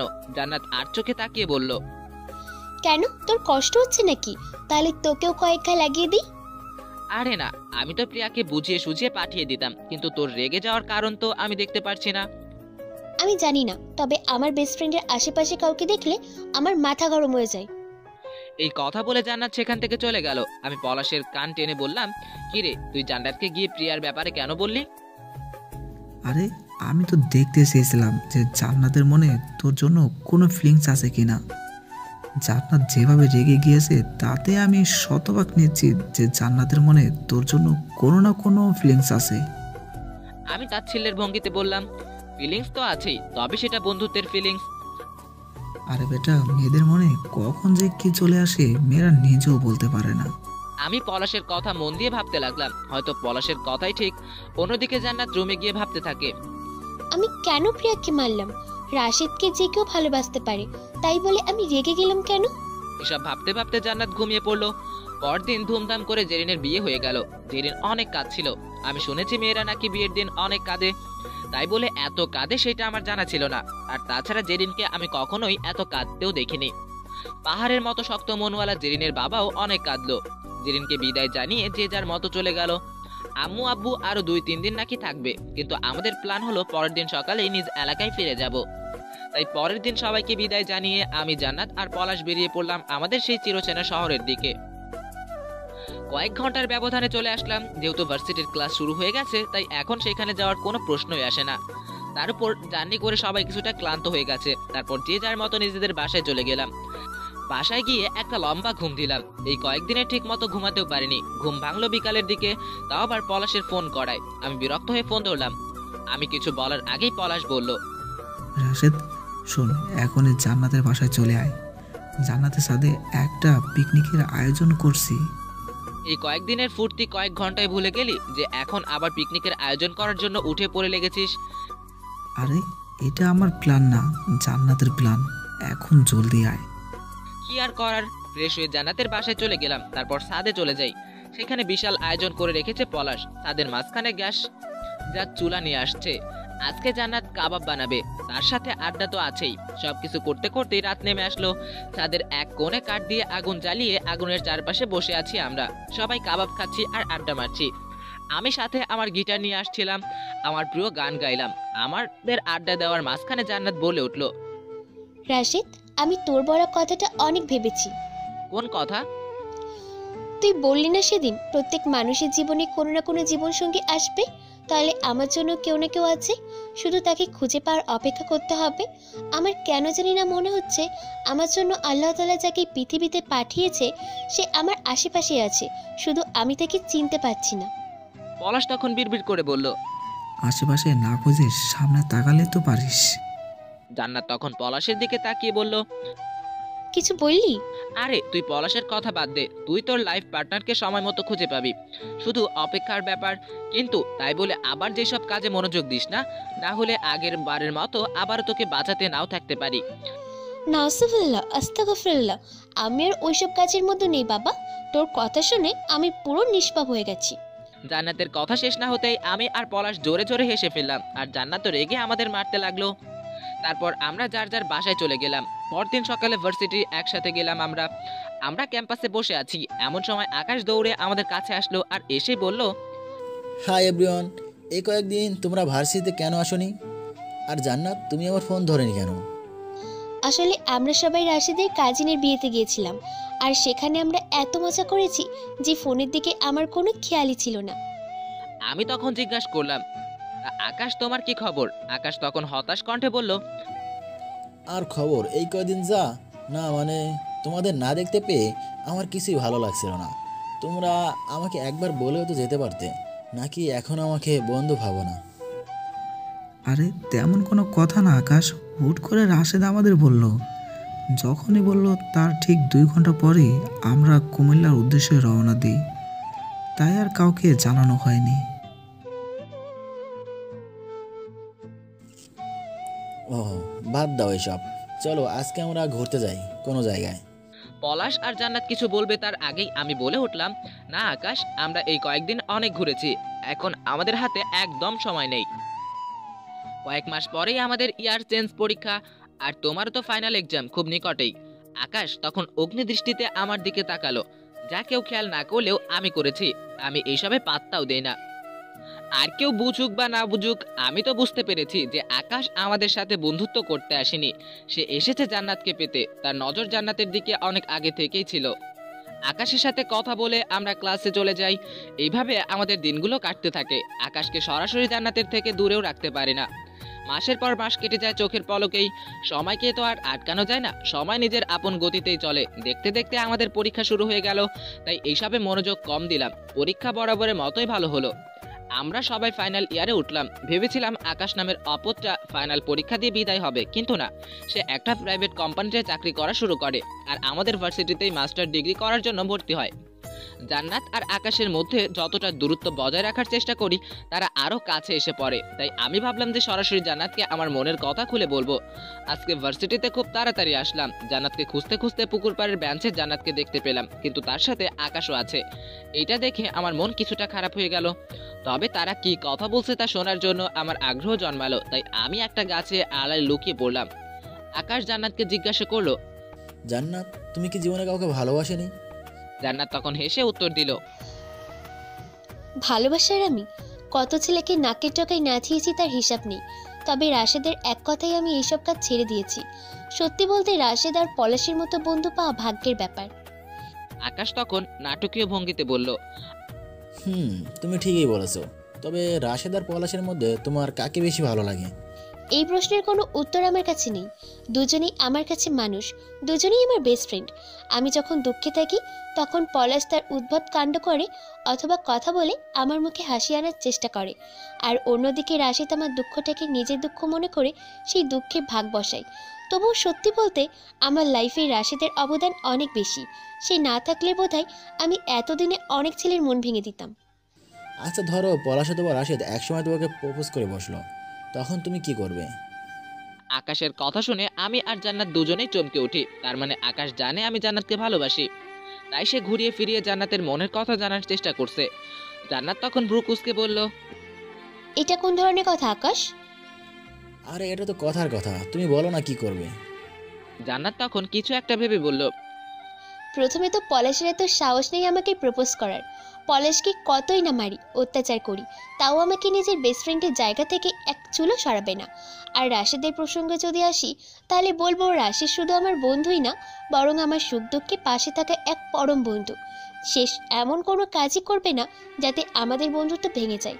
তবে রাশেদের মনে যদি আমাকে নিয়ে কোনো ফিলিংস জন্মে থাকে, তাহলে সে আমাকে সরাসরি বলুক, আমি তারপর নয় ভেবে দেখব। এই কথা বলে জান্নাত ক্যাম্পাসে চলে গেল। আকাশও নিজের ক্লাসে চলে যায়, আর আমি সেইখানে পাথরের মতো দাঁড়িয়ে রইলাম। আমি নিজেই আনমনে বলে উঠলাম, আমি কি জান্নাতকে ভালোবেসে কোনো ভুল করে ফেলেছি? আমি যদি জান্নাতকে নিজের ফিলিংস বলতে যাই, তাহলে আমাদের বন্ধুত্বও নষ্ট হয়ে যেতে পারে। এর থেকে থাক না কিছু কথা মনের ভিতরে, বন্ধু হয়ে না হয় থাকি সারা জীবন, সময় হলে আমাদের মিলন হবেই এক সময়। কথাগুলো ভেবে ক্লাসে চলে গেলাম। ক্লাসে গিয়েও আমার তেমন মন বসলো না, তাই কাউকে না জানিয়ে ভার্সিটি থেকে বের হয়ে সেই পুকুর পাড়ে গিয়ে বসলাম। জান্নাতের বলা প্রত্যেকটা কথা আমার কানে এখনো ভাসছে। না, আমাকে এভাবে ভেঙে পড়লে চলবে না। এখন থেকে আমার একটাই টার্গেট, আর সেটা হলো পড়ালেখা করে বড় কিছু হওয়া, তারপর না হয় জান্নাতের সামনে আসবো। এইসব ভেবে আমি বাসায় চলে গেলাম। সেদিন থেকে আমি পুরো পাল্টে গেলাম। এখন আর সময় নষ্ট করি না, সারাদিন শুধু পড়ি আর পড়ি। পলাশ আর জান্নাতের সাথে দেখা করাও কমিয়ে দিয়েছি, কথা বলাও তেমন হয় না।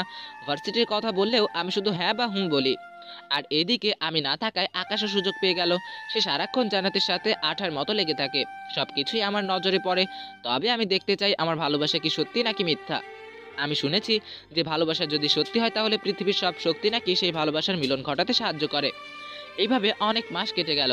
একদিন পলাশ আমাকে জোর করে নিজের বাসায় নিয়ে আসলো। পলাশ তখন জিজ্ঞাসা করলো, তোর কি হয়েছে সত্যি করে বল। দীর্ঘ নিঃশ্বাস নিয়ে সব ঘটনা পলাশকে খুলে বললাম। তখন পলাশ বলল, তাতে কি হয়েছে? জান্নাত তো এটা বলেনি যে তোকে জান্নাত ভালোবাসে না। তুই গিয়ে তোর মনের কথা বলে দে। এখনো সময় আসেনি, আগে অনার্সে একটা ভালো রেজাল্ট করি, তারপর তাকে গিয়ে নিজের মনের কথা বলবো। তোর যা ইচ্ছা তাই কর, তবে আমিও আকাশ থেকে জান্নাতকে দূরে রাখার সব রকম চেষ্টা করব। আমি আর কথা বাড়ালাম না, কারণ সামনেই আমাদের ফাইনাল এক্সাম। দিনগুলো আমার কাছে সেকেন্ডের মতো লাগছে, মাসগুলো আমার কাছে ঘন্টার মতো লাগছে। সময় কিভাবে যেন কয়েক মাস এগিয়ে গেল, টেরই পেলাম না।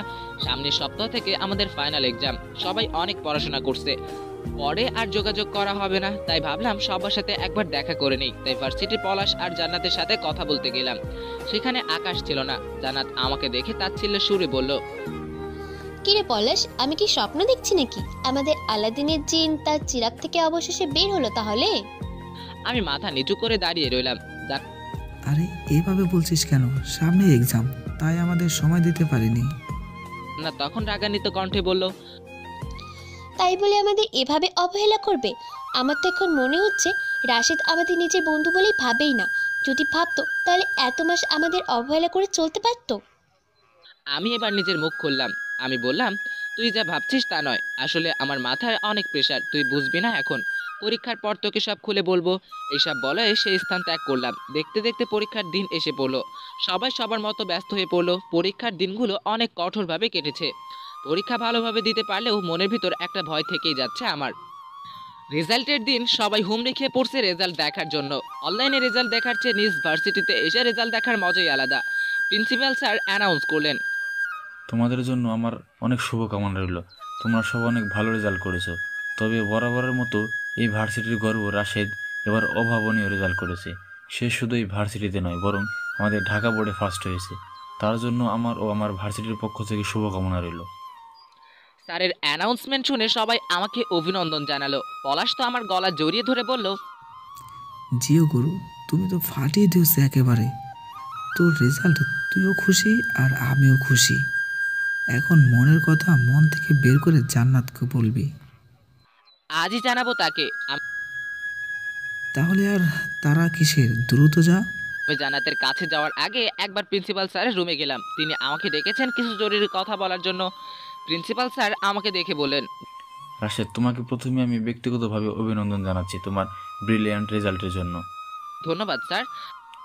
ও হ্যাঁ, তোমাকে যে কথা বলার জন্য ডেকেছিলাম তা হলো তুমি স্কলারশিপ পেয়েছো আমেরিকার এক ভার্সিটি থেকে। তুমি তো জানো বিদেশে বড় বড় কলেজ ভার্সিটিরা বিভিন্ন দেশের ব্রিলিয়ান্ট স্টুডেন্টদের নিজ ইনস্টিটিউটে নিয়ে আসার জন্য স্কলারশিপ দেয়, আর এবার তাদের নজরে তুমিও পড়েছো। তোমার তো ভাগ্য খুলে গেল। আমি কিছু একটা ভেবে বললাম, স্যার আমার পক্ষে আমেরিকা যাওয়া সম্ভব না। কিন্তু কেন রাশেদ, এত সুন্দর প্রপোজাল রিজেক্ট করার কারণ কি? স্যার কারণ খুবই ব্যক্তিগত। স্যার আমি সত্যি দুঃখিত, এই সুযোগ অন্য কেউ পেলে লুভে নিত, তবে আমার পক্ষে সম্ভব না। তোমার হাতে এখনো 2 দিন সময় আছে, ভেবেচিন্তে আমাকে জানিও। ওকে। তারপর আমি প্রিন্সিপাল স্যারের থেকে অনুমতি নিয়ে জান্নাতের সাথে দেখা করার জন্য বের হলাম। আশ্চর্যের কথা হলো সে আমাকে তার বাসার ছাদে নিচ থেকে ডেকেছে। আমি তো দৌড়ে গেলাম জান্নাতের বাসায়। ছাদে ওঠার পর জান্নাত দৌড়ে আমার কাছে আসে। কি রেজাল্ট করলি রাশিদ, পুরো তাক লাগিয়ে দেওয়ার মতো। তোর রেজাল্টও অনেক ভালো হয়েছে। সে যাই হোক, আমি তোকে একটা কথা বলতে চাই। আমি তোকে একটা কথা বলতে চাই, কিন্তু আমারটা আগে শুনতে হবে। না, আগে আমারটা শুনতে হবে। ঠিক আছে, একসাথে বলি। আমি কিছু বলার আগেই জান্নাত বলল, আমি আমার লাইফ পার্টনারকে খুঁজে পেয়েছি। জান্নাতের এমন কথা শুনে নিমেষেই আমার দুনিয়া কেমন যেন উলটপালট হয়ে গেল। আমি কাঁপা কাঁপা কণ্ঠে বললাম, কাকে পেয়েছিস? তুই আমাকে অনেক বোঝানোর পর আমি শুধু আমার লাইফ পার্টনারকে খুঁজে বেরিয়েছি। তবে আমি জানতাম না যে সে আমার এত কাছে ছিল। সে আর কেউ নয়, আমাদের বন্ধু আকাশ। আমার মনের ভিতর ঝড় বয়ে যাচ্ছে। জান্নাত আবারও বলা শুরু করলো, জানিস রাশেদ, তোর অনুপস্থিতিতে আমাকে কুড়ে কুড়ে খেত, তখন আকাশ আমাকে সামলিয়েছে। কবে যে সে আমাকে ভালোবেসে ফেলেছে আর আমি তাকে ভালোবেসে ফেলেছি জানি না। আর সে আমাকে প্রপোজ করেছে, তাও আবার ডাইরেক্ট বিয়ের জন্য। আমি সাথে সাথে হ্যাঁ বলিনি, তবে আমিও খুব এক্সাইটেড। আমি আকাশকে জড়িয়েছি, আমি আকাশকে জানিয়েছি, আর সন্ধ্যায় তাকে জানাবো। তুই কি বলিস, আমার সাথে আকাশের জড়ি কেমন হবে?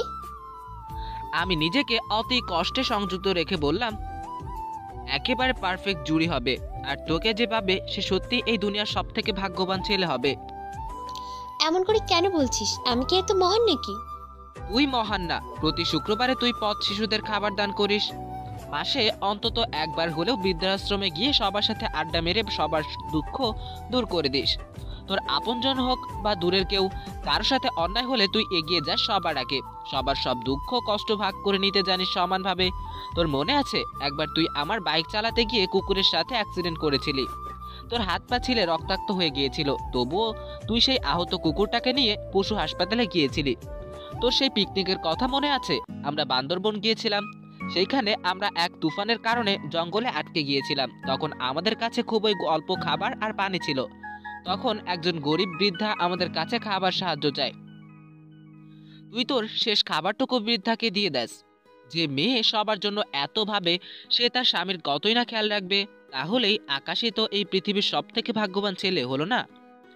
আমি কথাগুলো বলেই পিছনে ঘুরে দাঁড়ালাম। কথাগুলো বলার সময় আমার চোখের কোনো অশ্রু জমে গিয়েছিল। আমি হাতের উল্টো পাশ দিয়ে দ্রুত চোখের পানি মুছে ফেললাম, যাতে জান্নাত আমার কান্না না দেখতে পারে। আমি পুনরায় বললাম, যাই হোক জান্নাত, আমাকে যেতে হবে এখন। All the best for your future life, ভালো থাকিস, পরে দেখা হবে। এই বলে আমি বেরিয়ে গেলাম। জান্নাত ছাদে দাঁড়িয়ে এক মনে আমার যাওয়ার দিকে তাকিয়ে আছে। সে এখনো এক ঘরের মধ্যে আছে।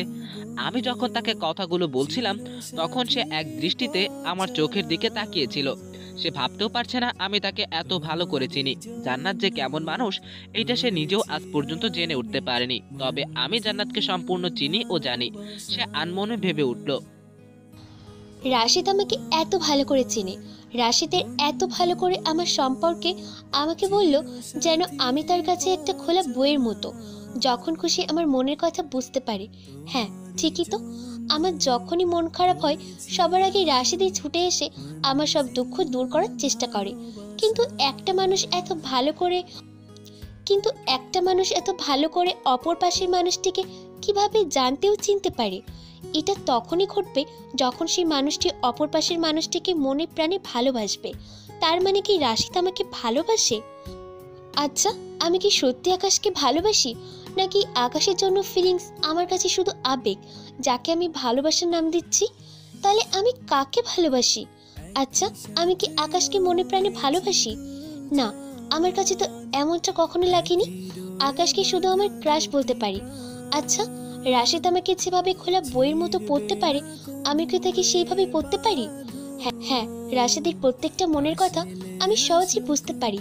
বর্তমানে রাশিদের মনে প্রচন্ড ব্যাকুলতা চলছে। সে যখন এখান থেকে চলে গেল আমি তার চোখে স্পষ্ট অশ্রুজল দেখতে পেয়েছি। তার মানে কি সে কাঁদছিল? কিন্তু কেন কাঁদবে? আমার আর আকাশের কথা শুনে কাঁদছিল না তো। তাহলে কি রাশিদ আমাকে ভালোবাসে? হ্যাঁ, অবশ্যই ভালোবাসে। তবে আমি কাকে ভালোবাসি? জেরিনের বিয়ের সময় প্রিয়া রাশিদকে প্রপোজ করায় আমি অনেক রেগে যাই, কিন্তু কেন রেগে যাই সেটা তখন বুঝতে পারিনি। আমি বিগত কয়েক বছর রাশিদের সামনে ঢাল হয়ে দাঁড়িয়েছিলাম যাতে কোনো মেয়ে রাশিদের আশেপাশে না ঘেঁষতে পারে। সেটা কি শুধু বন্ধুত্বের খাতিরে নাকি অন্য কিছু? রাশিদের পাশে অন্য কোনো মেয়ে ঘেঁষলে আমি সহ্য করতে পারি না। তাহলে এর নামে কি ভালোবাসা? জান্নাত এতক্ষণ নিজেকে নিজেই এই কথাগুলো বলল। হঠাৎ তার চোখ ঝলমল করে, তার চোখে পানি। সে অজান্তেই আমাকে কষ্ট দিয়ে ফেলেছে, এটা ভাবতেই তার বুকে কষ্ট ফেটে যাচ্ছে। কিন্তু এতক্ষণে অনেক দেরি হয়ে গেছে। আমি জান্নাতের বাসা থেকে বের হয়ে প্রিন্সিপাল স্যারের সাথে দেখা করে আমেরিকা যাওয়ার ব্যাপারে সব কথা বলে নিলাম। বাসায় গিয়ে আম্মু আব্বুকে আমেরিকা যাওয়ার কথা বললাম। তারাও অনেক খুশি যে আমি এত বড় সুযোগ পেয়েছি। আবার দুঃখ পেয়েছি যে 1 বছর পর আমি তাদের থেকে দূরে থাকবো। পলাশের সাথে দেখা করে সব জানালাম। সে আমাকে জড়িয়ে ধরে কেঁদে দিল। তারপর সে বলল, দোস্ত, অন্তত তো জান্নাতকে একবার বলে যা। আরে দোস্ত, জান্নাতের সামনে গেলে আমি আর নিজেকে আটকে রাখতে পারবো না, একেবারে ভেঙে যাব। তুই জান্নাতকে কিছু একটা বলে দিস। জান্নাত আর আকাশকে একসাথে দেখার মানসিকতা এখন আমার নেই। সব আত্মবল ভেঙে চুরমার হয়ে গেছে। যাই হোক, তুই সাবধানে থাকিস আর জান্নাতের দিকে খেয়াল রাখিস। মাত্র একটাই তো বছর, ফোনে যোগাযোগ তো হবেই। এখন যাই রে, অনেক কাজ করতে হবে। আগামীকাল সকাল 8টায় ফ্লাইট, এয়ারপোর্টে এগিয়ে দিবি না আমাকে? পলাশ কিঞ্চিত হেসে বলল, তোর সাথে আমি জাহান্নাম পর্যন্ত যেতে প্রস্তুত। আর এ তো সামান্য এয়ারপোর্ট। আমিও পলাশকে জড়িয়ে কেঁদে দিয়ে ফেললাম। পরদিন সকালে জান্নাত ছুটে পলাশের কাছে আসে। জান্নাত উৎকণ্ঠিত হয়ে বলল, রাশেদের নাম্বার বন্ধ পাচ্ছি। রাশেদ কোথায় আছে জানিস কিছু? তার সাথে আমার অনেক জরুরি কথা আছে। পলাশ জান্নাতের উপর আগে থেকেই রেগেছিল। সে খানিকটা চিৎকার দিয়ে বলল, রাশেদ নেই, চলে গেছে আমাদের ছেড়ে। জান্নাত তখন চোখ বড় বড় করে পলাশের দিকে তাকালো আর বলল, চলে গেছে মানে কি? পলাশ দুনিয়ার চিৎকার করে বলল, রাশেদ আমেরিকা চলে গেছে আমাদের ছেড়ে। স্কলারশিপ পেয়েছে, সেখানে চলে গেছে। তবে সেখানে যাওয়ার মূল উদ্দেশ্য হলো তোমাকে ভুলে যাওয়া। ছেলেটা পাগলের মতো তোমাকে ভালোবাসতো, আর তুই সহজ সরল মনটাকে ক্ষত বিক্ষত করে দিয়েছিস। পলাশের কথা শুনে জান্নাত সেখানেই বসে বলল। তার চোখ বেয়ে নেমে আসছে অশ্রুধারা, যে ধারা সহজেই থামবার না। জান্নাতের আজ সব খালি খালি মনে হচ্ছে। জান্নাতের শরীর থেকে তার প্রাণ যেন আলাদা করে নেওয়া হয়েছে। পলাশও নির্বাক হয়ে দাঁড়িয়ে আছে। হয়তো এটাই আমাদের পরিণতি। সত্যি বলতে বাস্তব গল্পের চেয়ে অনেকটা ভিন্ন। বাস্তবতা তো এমন হতে পারতো, আমি এয়ারপোর্টে যাওয়ার ঠিক মুহূর্তে জান্নাত এসে আমাকে জড়িয়ে ধরে তার ভালোবাসার কথা আমাকে জানিয়ে আমার আমেরিকা যাওয়ার পথ বন্ধ করে দিল। কিন্তু বাস্তবে যে এমনটা হওয়া অসাধ্য ব্যাপার। এইসব ভেবেই আমি পাড়ি জমালাম এক অচেনা দেশে, যে দেশে রয়েছে আমার আগামী 1 বছরের ভবিষ্যৎ। সময়ের কাটার গতি এখানে এসে আরো দ্রুত হয়ে গেল। ধীরে ধীরে নতুন দেশ, নতুন পরিবেশ খাপ খেয়ে এখানকার একজন হয়ে উঠেছি। নতুন দেশে হয়েছে নতুন প্রতিবেশী, নতুন ভার্সিটিতে পেয়েছি নতুন প্রফেসর, পেয়েছি নতুন বন্ধু বান্ধব। কিন্তু আমার মন থেকে মুছে যায়নি আমার প্রাণের থেকে প্রিয় আমার বন্ধু পলাশ ও আমার ভালোবাসা জান্নাত। কিন্তু জান্নাত এখন আমার নয়, অন্য কারো হয়ে গেছে। দেশ ছেড়ে চলে আসার পর পলাশের সাথে নিয়মিত যোগাযোগ রেখেছি। জান্নাতের ব্যাপারে কিছু প্রশ্ন করলেই সে এড়িয়ে যায়, তাই তাকে জান্নাতের ব্যাপারে আর কিছু জিজ্ঞাসা করি না। আকাশের নাম্বার না থাকা সরাসরি জান্নাতের সাথে যোগাযোগ করার চেষ্টা করি, তবে সে আমার ফোন এই কেটে দেয়। অসংখ্যবার ফোন করেছি, কিন্তু একবারও ধরার প্রয়োজন মনে করে না। অবশ্য আমি জান্নাতের রাগ সম্পর্কে জানি, আর এখন সে আমার উপর রেগে আছে। তার রেগে যাওয়াটাই স্বাভাবিক। জান্নাতকে না বলে আমি দেশ ছেড়েছি, এটা জান্নাতের ছোট্ট মনটাকে অনেক গভীরভাবে আঘাত করেছে। তবে দেশে গেলে জান্নাত আর আকাশকে একসাথে দেখতে হবে, এই জন্য নিজেকে ভিতর থেকে মানসিকভাবে প্রস্তুত বানাচ্ছি। নিজেকে প্রস্তুত করতে আমার অনেক সময় লাগবে, তাই আমি এই দেশেই সময় কাটাচ্ছি। এই দেশে আমাকে বিরক্ত করার মতো কেউ নেই। 1 বছর পর জান্নাত গায়ে চাদর জড়িয়ে নিজের বাসার ছাদে এসে দাঁড়ালো। শীতকালে শীতল বাতাস শরীরটাকে কাঁপিয়ে তুলল, তাই ভোরবেলা শীতের বাতাস উপভোগযোগ্য। তবে এই প্রকৃতির সৌন্দর্য উপভোগ করার সঙ্গী তার পাশে নেই। হয়তো তার ভুলের জন্যই আমি জান্নাতকে ছেড়ে চলে গেছি, কিংবা আমার নিজের দোষে। তবে এখন জান্নাতের অপেক্ষার দিন শেষ, কারণ আমার মাস্টার্স কমপ্লিট হয়ে গেছে, যা জান্নাত পলাশের মাধ্যমে জানতে পেরেছে। এই 1 বছর জুড়ে জান্নাত নিজের ব্যাপারে কোনো আপডেট আমাকে জানতে দেয়নি। আকাশকে জানতে সেই দিনই না করে দিয়েছিল যেদিন জান্নাত আমার প্রতি ভালোবাসা অনুভব করতে পারে। জান্নাত নিজেই বলল, অনেক অপেক্ষা করেছিস রাশেদ, এবার আমার আর তোর কাছে আসার সময় হয়ে গেছে। নিজের মনের মধ্যেই কথাগুলো ভেবে একটা প্রশান্তির হাসি দিল সে। কিছুদিন আগেই আমার পরীক্ষার রেজাল্ট দিয়েছে, মোটামুটি ভালো রেজাল্ট করেছি।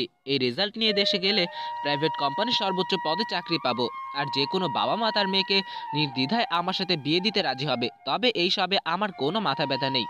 আমি আরও কিছুদিন এই দেশে থাকতে চাই। বাংলাদেশে ফিরে গেলেই আবার সেই চিরচেনা মায়াবী মুখটাকে দেখে আমি আবার দুর্বল হয়ে যাব। এই 1টা বছর আমি নিজেকে প্রস্তুত করেছি যাতে জান্নাতের সামনে দুর্বল না হয়ে পড়ি। তবুও মনে সন্দেহ জাগে বারবার। এদিকে আম্মু, আব্বু আর পলাশ আমাকে ফোন করে আমার কানের পোকাগুলো মেরে ফেলেছে। তাদের একটাই কথা, আর সেটা হলো দেশে ফিরে আসা। তাই ভাবলাম অনেক তো হলো, এবার না হয় দেশেই ফিরে যাই। এসব ভেবে আমেরিকার রাস্তা দিয়ে হাঁটছি, এমন সময় লিন্ডা এসে আমাকে পিছন থেকে জড়িয়ে ধরলো।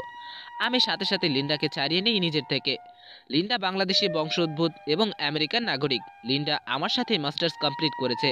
তার পাগল করা হাসি দেখে যে কেউ তার উপর ফিদা হয়ে যেতে পারে, তবে আমি নই। অবশ্য লিন্ডা আমাকে ভালোবাসে অনেক আগে থেকেই, তবে তার প্রপোজাল রিজেক্ট করে দেই আমি এবং নিজের বন্ধু ভেবে আমি তাকে আমার আর জান্নাতের ব্যাপারটা সবটা খুলে বলি। জান্নাতকে তো আমি পাবো না, তবে জান্নাত ব্যতীত কাউকে নিজের মনটাও যে দিতে পারবো না। আমি লিন্ডাকে চোখ রাঙিয়ে বললাম, হচ্ছেটা কি লিন্ডা?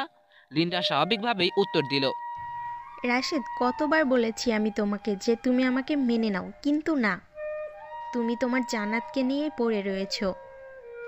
আর এই দিকে তোমার দেশে যাওয়ার তারিখও নিকটে এসে গেছে। লিন্ডা, তোমাকে আমি কতবার বলবো আমি যে জান্নাতকে ছাড়া? আমাকে বলতে না দিয়ে সে নিজেই বলা শুরু করলো, হ্যাঁ জানি তো, এখন আমিও হাল ছেড়ে দিয়েছি। শোনো, আমিও তোমার সাথে বাংলাদেশে যাব। আমি ব্রুকুসকে জিজ্ঞাসা করলাম, কি? কিন্তু কেন? নিজের দেশে পা রাখার জন্য কি আর কোনো কারণ আছে নাকি? অগত্যা তাকে নিয়ে বাংলাদেশে ফেরার প্ল্যান করলাম। তাই ভোর হতেই আমেরিকান বিমানবন্দর থেকে বাংলাদেশের উদ্দেশ্যে রওনা দেই। দীর্ঘ পথ অতিক্রম করে আজ নিজ দেশের মাটিতে পা রাখলাম। জান্নাত যখন আমার দেশে ফিরে আসার খবর জানতে পারলো, তখন খুশিতে আত্মহারা হয়ে গেল। পরক্ষণে নিজেকে সামলিয়ে নিল। সে কারণ বেশি খুশি হওয়া ভালো না। এই একটা বছর জান্নাতের মনে যে অনুভূতিগুলো জন্মেছে তা আমার সাথে বিনিময় করার সময় হয়ে এসেছে। দীর্ঘ পথ ও দীর্ঘ সময় পেরিয়ে নিজ দেশে পা রাখলাম। সবকিছু চেকিং করে আমি আর লিন্ডা বের হলাম এয়ারপোর্ট থেকে। শত শত ভিড়ের মাঝে পলাশের চেনা মুখটাকে খুঁজে পেতে কষ্ট হলো না। তবে পলাশের সাথে সেই চিরচেনা মুখ জান্নাতকেও দেখতে পেলাম। লিন্ডা হুট করেই আমার হাত জড়িয়ে ধরে বলে, রাশিদ মাইন্ড করবে না। জান্নাতের মনে তোমার জন্য যদি কোনো ফিলিংস থাকে, সে নিশ্চয় তোমার সাথে আমাকে দেখে জ্বলবে। আমি আর কিছুই বললাম না, পলাশের দিকে এগিয়ে গেলাম। জান্নাত আমার সাথে আরেকটি মেয়েকে দেখে তেলে বেগুনে জ্বলে উঠল। তবে রাগ নিজের মধ্যেই দমিয়ে রেখে কষ্ট অভিমানে সেখান থেকে চলে গেল। জান্নাতের এইভাবে চলে যাওয়া দেখে আমি ভেবাচাকা খেয়ে গেলাম। জান্নাতের ব্যাপারে না হয় পরেই ভাবা যাবে। আমি লিন্ডার হাত ছাড়িয়ে পলাশের কাছে গেলাম। আমাকে দেখেই পলাশ জড়িয়ে ধরলো। পলাশ আমাকে ছেড়ে দিয়ে জিজ্ঞেস করলো, কেমন আছিস বন্ধু? আমি তো ভালো আছি, কিন্তু তুই অনেকটা চিকন হয়ে গেছিস। ডায়েট করা শুরু করেছিস নাকি? আরে না, একটা প্রাইভেট কোম্পানিতে চাকরি করি। এত কাজের প্রেশার যে ওজন এমনিতে কমে গেছে। আমি পলাশের কথা হেসে দিলাম। হাসি থামিয়ে পলাশ আমাকে জিজ্ঞেস করলো, মেয়েটা কে রে? এ হলো লিন্ডা, আমার ফ্রেন্ড। আর লিন্ডা, তোমাকে যার কথা বলতাম, আমার জানের জিগার দোস্ত, এই হলো পলাশ। পলাশ আর লিন্ডা হ্যান্ডশেক করে ভাব বিনিময় করলো। আমি পলাশকে জিজ্ঞেস করলাম, জান্নাত এইভাবে চলে গেল কেন? আর জান্নাতের সাথে আকাশকে দেখতে পেলাম না তো। আকাশের ব্যাপারটা আমি বলতে পারবো না। জান্নাতের সাথে আকাশের কোনো যোগাযোগ নেই, কারণ তুই সেটা জান্নাতের মাধ্যমে জানতে পারবি। আর তুই তো জানিস যে জান্নাত তোর সাথে যা করেছে তা কোনো মেয়েই সহ্য করতে পারবে না। আমার জানা মতে জান্নাতের বয়ফ্রেন্ড আছে, তাহলে সে রাশেদের ব্যাপারে এত সেনসিটিভ কেন? শেষের লাইনটা ফিসফিসিয়ে বলল, তা চল বাসায় যাই। আর লিন্ডা, তুমি কিন্তু আমার বাসায় থাকবে। না রাশেদ, এখানে আমার আঙ্কেল আন্টি আছে, তাদের বাসায় উঠবো আমি।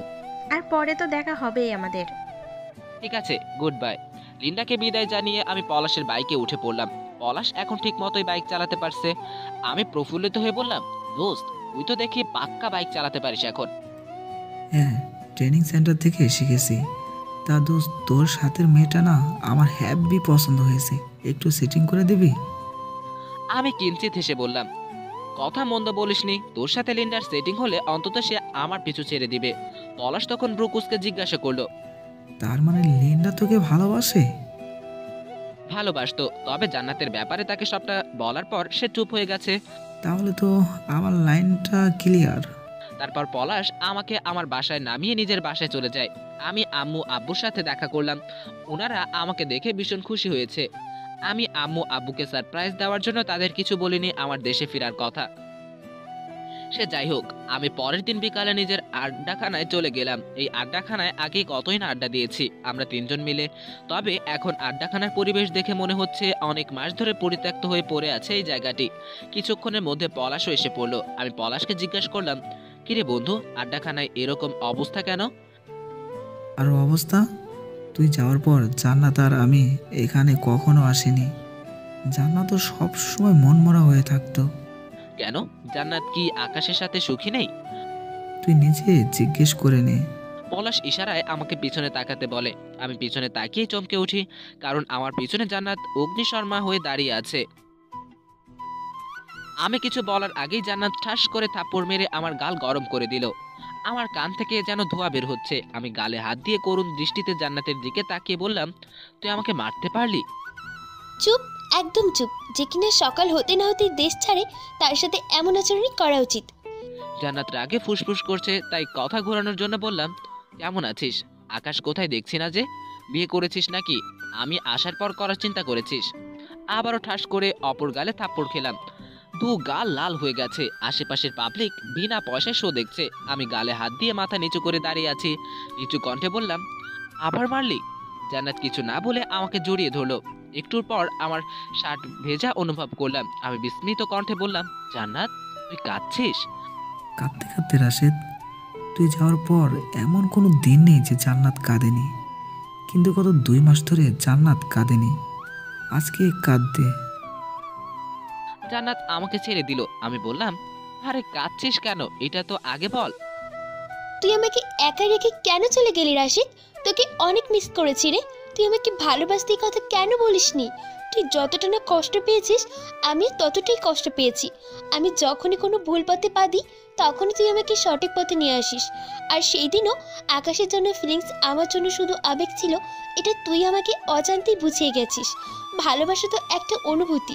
কাউকে ভালোবাসতে হলে আগে থেকে খোলা বইয়ের মতো বুঝতে হয়, এমন কিছু জানতে হয় যা সে নিজেও জানে না। তেমনি তুই আমার সম্পর্কে যা জানিস তা বোধহয় আমিও জানি না। তুই আমাকে ভালোবাসার আসল মানে বুঝিয়েছিস। Just one I want to tell you that I love you. হ্যাঁ রাশিদ, তুই যাওয়ার পর প্রতিটা মুহূর্ত আমি তো চিন্তায় কাটিয়েছি। তুই যদি বলিস আমি তোকে মিস করেছি কিনা, তাহলে আমি বলবো মিস তো তাকে করা হয় যাকে ভুলে যাওয়া যায়। কিন্তু তুই তো আমার মনের মধ্যেই ছিলি। যতদিন বেঁচে থাকবো এই মন শুধু তোর। জান্নাতের এত বড় একটা লম্বা স্পিচ শুনে আমার মাথা ঘুরছে। এই 1 বছর নিজেকে যতটুকু শক্ত করেছি, জান্নাতের কথাগুলো শোনার পর আগের মতো হয়ে গেলাম। আমার চোখ থেকে 2 ফোঁটা পানি গড়িয়ে পড়লো। এই পানি কষ্টের না, বরং অমূল্য কিছু প্রাপ্তির। আমি পলাশের দিকে তাকিয়ে জিজ্ঞাসা করলাম, জান্নাতকে কোনো বাংলা ছবি দেখিয়ে আনছিস? এত ভালো ডায়লগ কেন ছবির? আমার কথা শুনে জান্নাত রেগে সেখান থেকে চলে যেতে লাগলো। আমি জান্নাতের হাত ধরে টান দিয়ে আমার বুকের সাথে মিশিয়ে ফেললাম। তোকে কোথাও হারিয়ে যেতে দিব না, তুই তো আমার স্বপ্নের রাজকুমারী। তুই চলে গেলে আমি বাঁচবো কিভাবে? জান্নাত তখন অশ্রুমাখা নয়নে বলল, তাহলে এত কষ্ট দিলি কেন? এতগুলো বছর আমার উপর যত অত্যাচার করেছিস তার হিসাব নিব না? আমার কথা শুনে জান্নাত আর পলাশ শেষে উঠে। কিছুদিনের মধ্যে আমি একটা প্রাইভেট কোম্পানিতে চাকরি পেয়ে যাই। চাকরি পাওয়ার পর জান্নাত বাসার বিয়ের প্রস্তাব নিয়ে যাই। জান্নাতের বাবা মাও আমাকে নিজের মেয়ের সাথে বিয়ে দিতে দ্বিমত পোষণ করেননি। পলাশের সাথে লিন্ডার একটা সেটিং করে দিতে পারায় একটা বোঝা নামলো আমার ঘাট থেকে। দোতলা বাসার সানডে নিশিরাতে আমি আর জান্নাত দোলনায় বসে আছি। আমাদের ভাবতেও অবাক লাগছে যে কিছুক্ষণের আগেও আমাদের বিয়ে হয়ে গেছে। জান্নাত আমার কাঁধে তার মাথা রেখে বলল, জানিস রাশিদ, তুই যখন আমাকে ছেড়ে চলে গেছিলি তখন আমি অনেক কষ্ট পেয়েছিলাম। মনে হয়েছিল আমার শরীরের কোনো অংশ মিসিং। তোর কি মনে হয় তোকে ছাড়া আমি এতগুলো মাস খুশিতে ছিলাম? তুই যতটা না দুঃখ পেয়েছিলি তার থেকে বেশি দুঃখ পেয়েছি। জান্নাত তখন আমার কাঁধ থেকে মাথা উঠিয়ে বলল, ছাড় না এসব পুরনো কথা, নতুন জীবনে নতুন কথাগুলো ভাব। আমি তো বিশ্বাসই করতে পারছি না যে আমার বিয়ে হয়ে গেছে, তাও আবার তোর সাথে। বিশ্বাস অবিশ্বাস সম্পূর্ণ তোর উপর ডিপেন্ড করে। 1 মিনিট, আমরা এখন স্বামী স্ত্রী, তাহলে আমরা একে অপরকে তুই বলে কোনো সম্বোধন করছি? তাহলে কি বলবো? কেন তুমি বলবি? জান্নাত তখন ঝাঁঝালো কণ্ঠে বলল, হ্যাঁ আইসে, ছোটবেলা থেকে তুই করে বলে আসছি, আর এখন নাকি তোকে তুমি করে বলতে হবে। যা ভাব, তুমি বলবো না। আমি বিনয় কণ্ঠে বললাম, তুই আবার ঝগড়া করছিস? তো কি করব? ওয়েট, দেখাচ্ছি। এই বলে জান্নাতকে জড়িয়ে ধরে তার ঠোঁট জোড়ায় নিজের ঠোঁটের আলতো ছোঁয়া দিলাম ভালোবাসার স্পর্শ, একে দিলাম ভালোবাসার চিহ্ন। এভাবেই হ্যাপি এন্ডিং হলো একটা লাভ স্টোরির। যে লাভ স্টোরিতে যেই কোনো স্বার্থ নেই, কোনো নোংরামি নেই, কোনো অহংকার, আছে শুধু ভালোবাসা আর ভালোবাসা। যে ভালোবাসা থাকবে অনন্তকাল জুড়ে। এই ভালোবাসা কেউ পায় আবার কেউ হারায়, তবে যারা পায় তারা সত্যিকারের ভাগ্যবান। যাই হোক, গল্পের সমাপ্তি তো হয়েই গেল। আর আপনারা এখনো কেন বসে আছেন? আমাদের হ্যাপি এন্ডিং দেখার পর কি হিংসে হচ্ছে? নিজেদের ভাগ্যের উপর সবকিছু ছেড়ে না দিয়ে নিজে থেকেই চেষ্টা করুন, কারণ প্রতিটা ভালোবাসারই একটা এন্ডিং আছে। হোক না স্যাড কিংবা হ্যাপি, এন্ডিং তো আছেই।